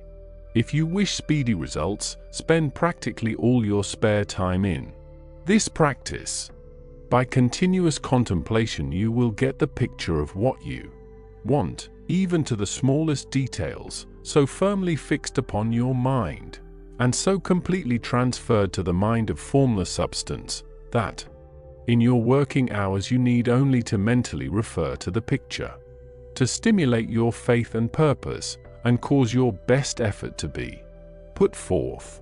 Contemplate your picture in your leisure hours until your consciousness is so full of it that you can grasp it instantly. You will become so enthused with its bright promises that the mere thought of it will call forth the strongest energies of your whole being. Let us again repeat our syllabus, and by slightly changing the closing statements, bring it to the point we have now reached. There is a thinking stuff from which all things are made, and which, in its original state, permeates, penetrates, and fills the interspaces of the universe. A thought, in this substance, produces the thing that is imaged by the thought. Man can form things in his thought, and, by impressing his thought upon formless substance, can cause the thing he thinks about to be created. In order to do this, man must pass from the competitive to the creative mind. He must form a clear mental picture of the things he wants, and do, with faith and purpose, all that can be done each day, doing each separate thing in an efficient manner. Chapter 13. Getting into the right business. Success in any particular business depends, for one thing, upon your possessing in a well-developed state the faculties required in that business. Without good musical faculty, no one can succeed as a teacher of music. Without well-developed mechanical faculties, no one can achieve great success in any of the mechanical trades. Without tact and the commercial faculties, no one can succeed in mercantile pursuits. But to possess in a well-developed state the faculties required in your particular vocation does not ensure getting rich.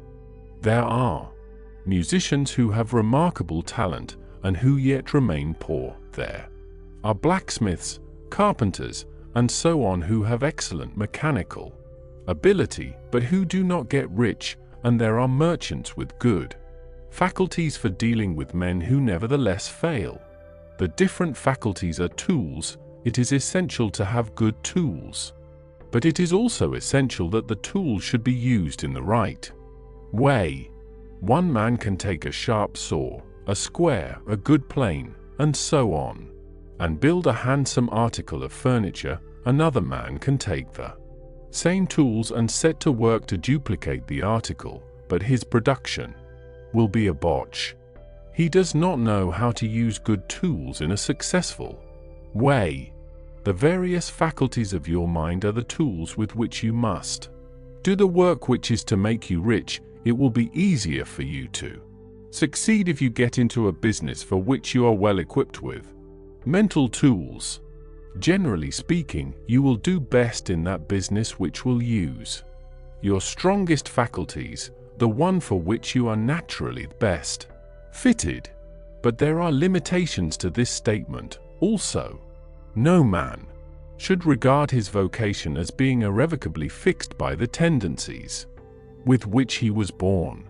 You can get rich in any business, for if you have not the right talent for it, you can develop that talent. It merely means that you will have to make your tools as you go along, instead of confining yourself to the use of those with which you were born. It will be easier for you to succeed in a vocation for which you already have the talents in a well-developed state, but you can succeed in any vocation, for you can develop any rudimentary talent, and there is no talent of which you have not at least the rudiment. You will get rich most easily in point of effort if you do that for which you are best fitted, but you will get rich most satisfactorily if you do that which you want to do. Doing what you want to do is life, and there is no real satisfaction in living if we are compelled to be forever doing something which we do not like to do and can never do what we want to do. And it is certain that you can do what you want to do. The desire to do it is proof that you have within you the power which can do it. Desire is a manifestation of power. The desire to play music is the power which can play music. Seeking expression and development, the desire to invent mechanical devices is the mechanical talent seeking expression and development. Where there is no power, either developed or undeveloped, to do a thing, there is never any desire to do that thing, and where there is strong desire to do a thing, it is certain proof that the power to do it is strong and only requires to be developed and applied in the right way. All things else being equal, it is best to select the business for which you have the best developed talent. But if you have a strong desire to engage in any particular line of work, you should select that work as the ultimate end at which you aim. You can do what you want to do, and it is your right and privilege to follow the business or avocation which will be most congenial and pleasant. You are not obliged to do what you do not like to do, and should not do it except as a means to bring you to the doing of the thing you want to do.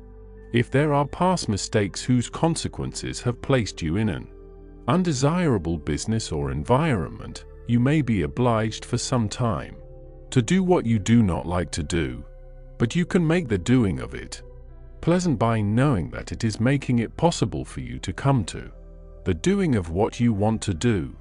If you feel that you are not in the right vocation, do not act too hastily in trying to get into another one. The best way, generally, to change business or environment is by growth.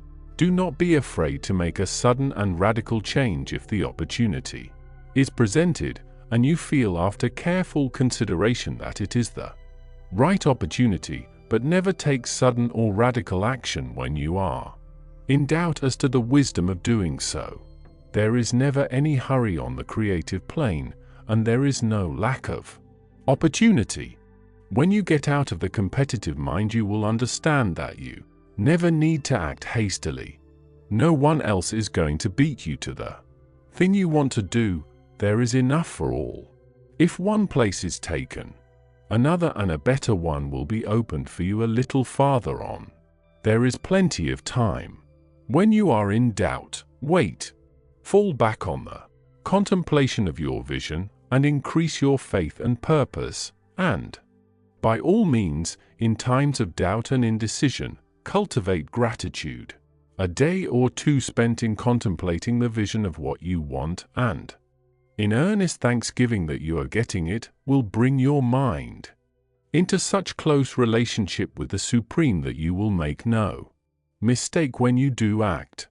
There is a mind which knows all there is to know, and you can come into close unity with this mind by faith and the purpose to advance in life. If you have deep gratitude, mistakes come from acting hastily, or from acting in fear or doubt, or in forgetfulness of the right motive, which is more life to all, and less to none. As you go on in the certain way, opportunities will come to you in increasing number, and you will need to be very steady in your faith and purpose, and to keep in close touch with the All-Mind by reverent gratitude. Do all that you can do in a perfect manner every day, but do it without haste, worry, or fear. Go as fast as you can, but never hurry. Remember that in the moment you begin to hurry, you cease to be a creator and become a competitor. You drop back upon the old plane again. Whenever you find yourself hurrying, call a halt, fix your attention on the mental image of the thing you want, and begin to give thanks that you are getting it. The exercise of gratitude will never fail to strengthen your faith and renew your purpose. Chapter 14. The impression of increase. Whether you change your vocation or not, your actions for the present must be those pertaining to the business in which you are now engaged.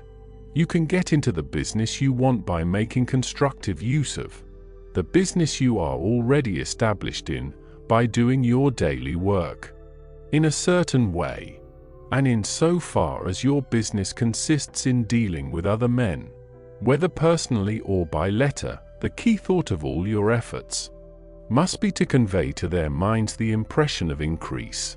Increase is what all men and all women are seeking. It is the urge of the formless intelligence within them, seeking fuller expression. The desire for increase is inherent in all nature. It is the fundamental impulse of the universe. All human activities are based on the desire for increase. People are seeking more food, more clothes, better shelter, more luxury, more beauty, more knowledge, more pleasure, increase in something, more life. Every living thing is under this necessity for continuous advancement. Where increase of life ceases, dissolution and death set in at once. Man instinctively knows this, and hence he is forever seeking more. This law of perpetual increase is set forth by Jesus in the parable of the talents. Only those who gain more retain any. From him who hath not shall be taken away even that which he hath. The normal desire for increased wealth is not an evil or a reprehensible thing. It is simply the desire for more abundant life. It is aspiration, and because it is the deepest instinct of their natures, all men and women are attracted to him who can give them more of the means of life. In following the certain way as described in the foregoing pages, you are getting continuous increase for yourself, and you are giving it to all with whom you deal. You are a creative center from which increase is given off to all. Be sure of this, and convey assurance of the fact to every man, woman, and child with whom you come in contact. No matter how small the transaction, even if it be only the selling of a stick of candy to a little child, put into it the thought of increase, and make sure that the customer is impressed with the thought. Convey the impression of advancement with everything you do, so that all people shall receive the impression that you are an advancing man, and that you advance all who deal with you, even to the people whom you meet in a social way without any thought of business, and to whom you do not try to sell anything. Give the thought of increase. You can convey this impression by holding the unshakable faith that you, yourself, are in the way of increase, and by letting this faith inspire, fill, and permeate every action. Do everything that you do in the firm conviction that you are an advancing personality, and that you are giving advancement to everybody. Feel that you are getting rich, and that in so doing you are making others rich, and conferring benefits on all. Do not boast or brag of your success, or talk about it unnecessarily. True faith is never boastful. Wherever you find a boastful person, you find one who is secretly doubtful and afraid. Simply feel the faith, and let it work out in every transaction. Let every act and tone and look express the quiet assurance that you are getting rich, that you are already rich. Words will not be necessary to communicate this feeling to others. They will feel the sense of increase when in your presence, and will be attracted to you again. You must so impress others that they will feel that in associating with you they will get increase for themselves. See that you give them a use value greater than the cash value you are taking from them. Take an honest pride in doing this, and let everybody know it, and you will have no lack of customers. People will go where they are given increase, and the Supreme, which desires increase in all, and which knows all, will move toward you men and women who have never heard of you. Your business will increase rapidly, and you will be surprised at the unexpected benefits which will come to you. You will be able from day to day to make larger combinations, secure greater advantages, and to go on into a more congenial vocation if you desire to do so. But in doing all this, you must never lose sight of your vision of what you want, or your faith and purpose to get what you want. Let me here give you another word of caution in regard to motives. Beware of the insidious temptation to seek for power over other men.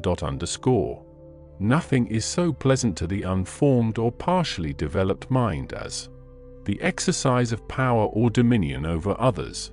The desire to rule for selfish gratification has been the curse of the world. For countless ages, kings and lords have drenched the earth with blood in their battles to extend their dominions, this not to seek more life for all, but to get more power for themselves. Today, the main motive in the business and industrial world is the same. Men marshal their armies of dollars and lay waste the lives and hearts of millions in the same mad scramble for power over others. Commercial kings, like political kings, are inspired by the lust for power. Jesus saw in this desire for mastery the moving impulse of that evil world he sought to overthrow. Read the 23rd chapter of Matthew and see how he pictures the lust of the Pharisees to be called master, to sit in the high places, to domineer over others, and to lay burdens on the backs of the less fortunate. And note how he compares this lust for dominion with the brotherly seeking for the common good to which he calls his disciples. Look out for the temptation to seek for authority, to become a master, to be considered as one who is above the common herd, to impress others by lavish display, and so on. The mind that seeks for mastery over others is the competitive mind, and the competitive mind is not the creative one. In order to master your environment and your destiny, it is not at all necessary that you should rule over your fellow men, and indeed, when you fall into the world's struggle for the high places, you begin to be conquered by fate and environment, and your getting rich becomes a matter of chance and speculation. Beware of the competitive mind. No better statement of the principle of creative action can be formulated than the favorite declaration of the late Golden Rule Jones of Toledo: "What I want for myself, I want for everybody." Chapter 15. The Advancing Man. What I have said in the last chapter applies as well to the professional man and the wage earner as to the man who is engaged in mercantile business. No matter whether you are a physician, a teacher, or a clergyman, if you can give increase of life to others and make them sensible of the fact, they will be attracted to you, and you will get rich.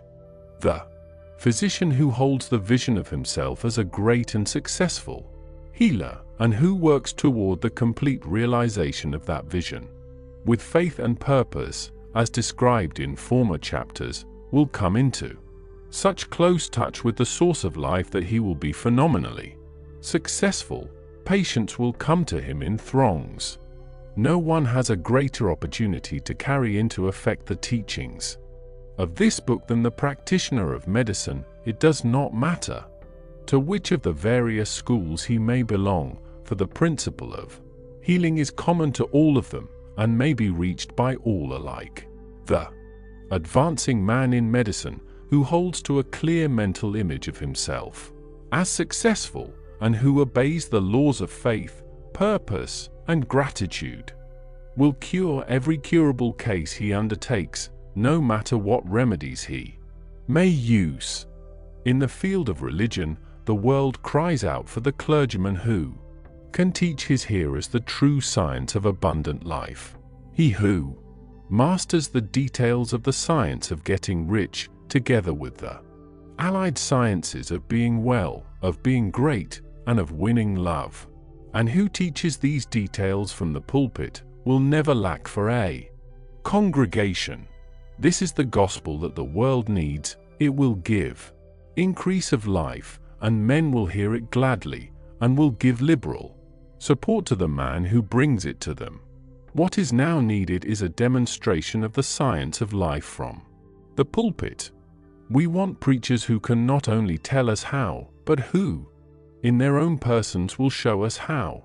We need the preacher who will himself be rich, healthy, great, and beloved to teach us how to attain to these things, and when he comes he will find a numerous and loyal following.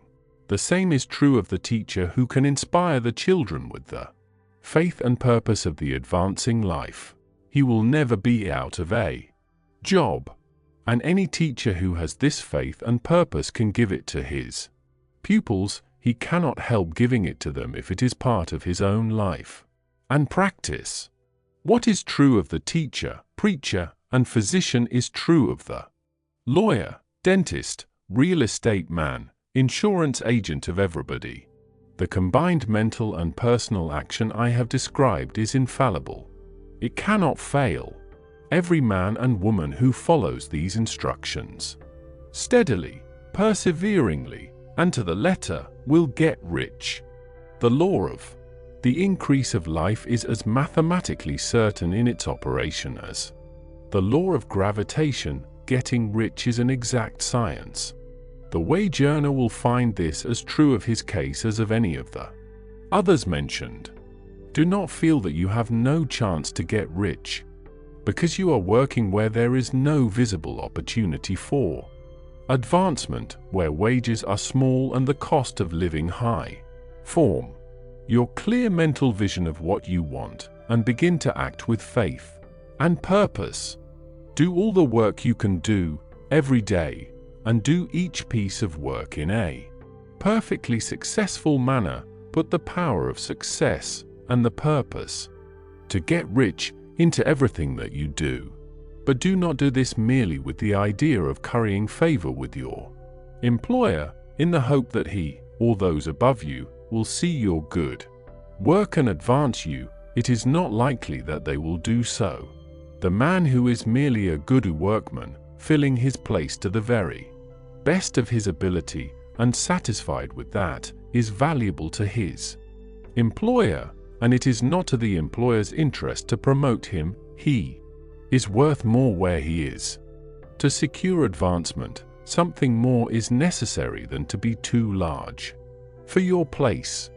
The man who is certain to advance is the one who is too big for his place, and who has a clear concept of what he wants to be, who knows that he can become what he wants to be, and who is determined to be what he wants to be.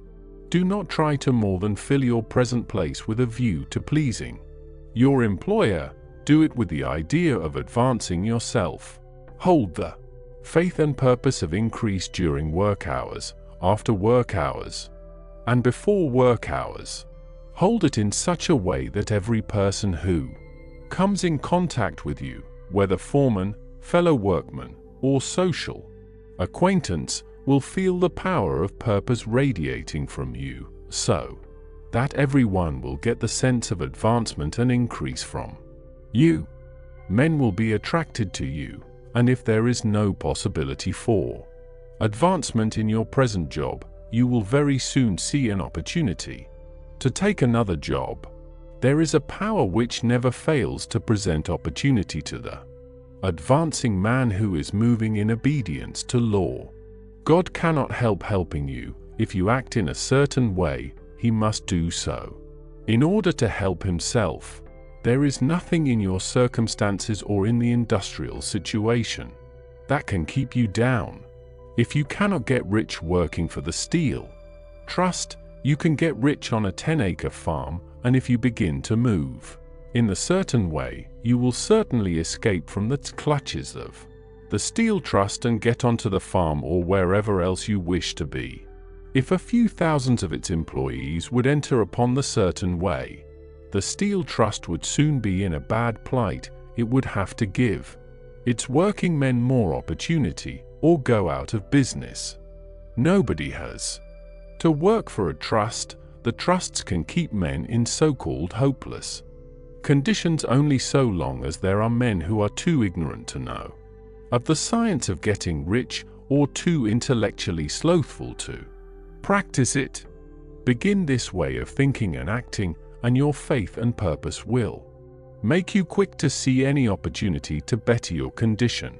Such opportunities will speedily come, for the Supreme, working in all, and working for you, will bring them before you. Do not wait for an opportunity to be all that you want to be. When an opportunity to be more than you are now is presented and you feel impelled toward it, take it. It will be the first step toward a greater opportunity. There is no such thing possible in this universe as a lack of opportunities for the man who is living the advancing life. It is inherent in the constitution of the cosmos that all things shall be for him and work together for his good, and he must certainly get rich if he acts and thinks in the certain way. So let wayjourning men and women study this book with great care and enter with confidence upon the course of action it prescribes. It will not fail. Chapter 16. Some cautions and concluding observations.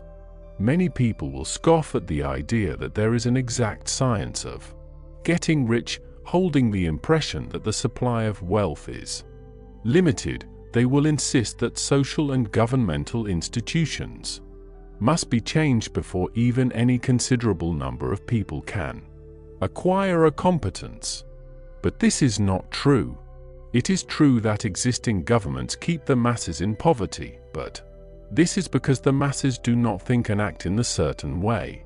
If the masses begin to move forward as suggested in this book, neither governments nor industrial systems can check them. All systems must be modified to accommodate the forward movement. If the people have the advancing mind, have the faith that they can become rich, and move forward with the fixed purpose to become rich, nothing can possibly keep them in poverty. Individuals may enter upon the certain way at any time and under any government and make themselves rich, and when any considerable number of individuals do so under any government, they will cause the system to be so modified as to open the way for others. The more men who get rich on the competitive plane, the worse for others. The more who get rich on the creative plane, the better for others. The economic salvation of the masses can only be accomplished by getting a large number of people to practice the scientific method set down in this book and become rich. These will show others the way and inspire them with a desire for real life, with the faith that it can be attained, and with the purpose to attain it. For the present, however, it is enough to know that neither the government under which you live nor the capitalistic or competitive system of industry can keep you from getting rich. When you enter upon the creative plane of thought, you will rise above all these things and become a citizen of another kingdom. But remember that your thought must be held upon the creative plane. You are never for an instant to be betrayed into regarding the supply as limited, or into acting on the moral level of competition. Whenever you do fall into old ways of thought, correct yourself instantly, for when you are in the competitive mind, you have lost the cooperation of the mind of the whole. Do not spend any time in planning as to how you will meet possible emergencies in the future, except as the necessary policies may affect your actions today. You are concerned with doing today's work in a perfectly successful manner, and not with emergencies which may arise tomorrow. You can attend to them as they come. Do not concern yourself with questions as to how you shall surmount obstacles which may loom upon your business horizon, unless you can see plainly that your course must be altered today in order to avoid them. No matter how tremendous an obstruction may appear at a distance, you will find that if you go on in a certain way, it will disappear as you approach it, or that a way over, through, or around it will appear. No possible combination of circumstances can defeat a man or woman who is proceeding to get rich along strictly scientific lines. No man or woman who obeys the law can fail to get rich, any more than one can multiply 2 by 2 and fail to get 4. Give no anxious thought to possible disasters, obstacles, panics, or unfavorable combinations of circumstances. It is time enough to meet such things when they present themselves before you in the immediate present, and you will find that every difficulty carries with it the wherewithal for its overcoming. Guard your speech. Never speak of yourself, your affairs, or of anything else in a discouraged or discouraging way. Never admit the possibility of failure, or speak in a way that infers failure as a possibility. Never speak of the times as being hard, or of business conditions as being doubtful. Times may be hard and business doubtful for those who are on the competitive plane, but they can never be so for you. You can create what you want, and you are above fear. When others are having hard times and poor business, you will find your greatest opportunities. Train yourself to think of and to look upon the world as a something which is becoming, which is growing, and to regard seeming evil as being only that which is undeveloped. Always speak in terms of advancement. To do otherwise is to deny your faith, and to deny your faith is to lose it. Never allow yourself to feel disappointed. You may expect to have a certain thing at a certain time, and not get it at that time, and this will appear to you like failure. But if you hold to your faith, you will find that the failure is only apparent. Go on in the certain way, and if you do not receive that thing, you will receive something so much better that you will see that the seeming failure was really a great success. A student of this science had set his mind on making a certain business combination which seemed to him at the time to be very desirable, and he worked for some weeks to bring it about. When the crucial time came, the thing failed in a perfectly inexplicable way. It was as if some unseen influence had been working secretly against him. He was not disappointed. On the contrary, he thanked God that his desire had been overruled, and went steadily on with a grateful mind. In a few weeks an opportunity so much better came his way that he would not have made the first deal on any account, and he saw that a mind which knew more than he knew had prevented him from losing the greater good by entangling himself with the lesser. That is the way every seeming failure will work out for you if you keep your faith, hold to your purpose, have gratitude, and do every day all that can be done that day, doing each separate act in a successful manner. Underscore when you make a failure, it is because you have not asked for enough. Keep on, and a larger thing than you were seeking will certainly come to you. Underscore remember this. You will not fail because you lack the necessary talent to do what you wish to do. If you go on as I have directed, you will develop all the talent that is necessary to the doing of your work. It is not within the scope of this book to deal with the science of cultivating talent, but it is as certain and simple as the process of getting rich. However, do not hesitate or waver for fear that when you come to any certain place you will fail for lack of ability. Keep right on, and when you come to that place, the ability will be furnished to you.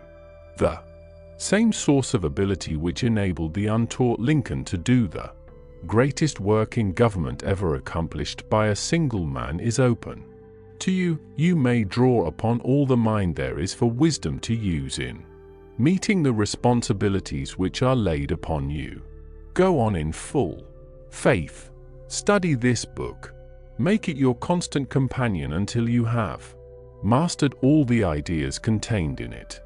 While you are getting firmly established in this faith, you will do well to give up most recreations and pleasures, and to stay away from places where ideas conflicting with these are advanced in lectures or sermons.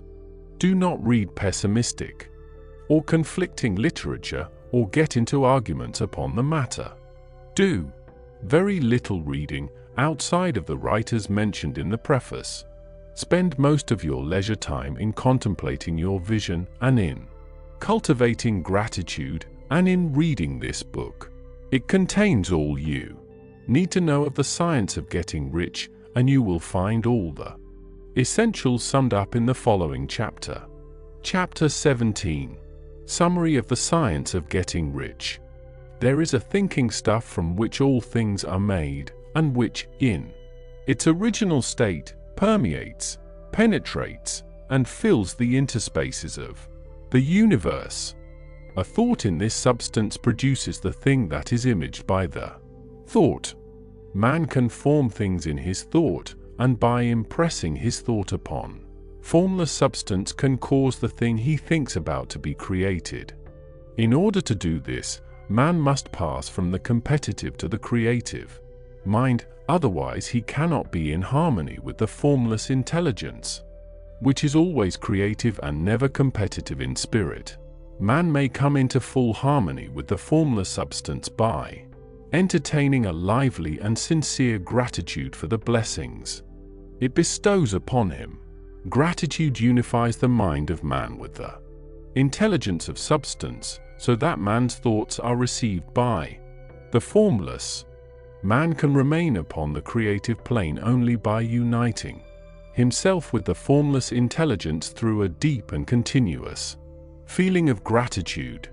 Man must form a clear and definite mental image of the things he wishes to have, to do, or to become, and he must hold this mental image in his thoughts, while being deeply grateful to the Supreme that all his desires are granted to him.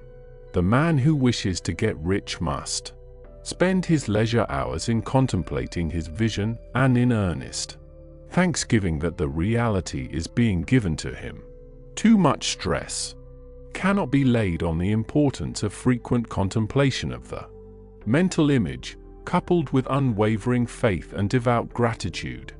This is the process by which the impression is given to the formless, and the creative force is set in motion. The creative energy works through the established channels of natural growth and of the industrial and social order.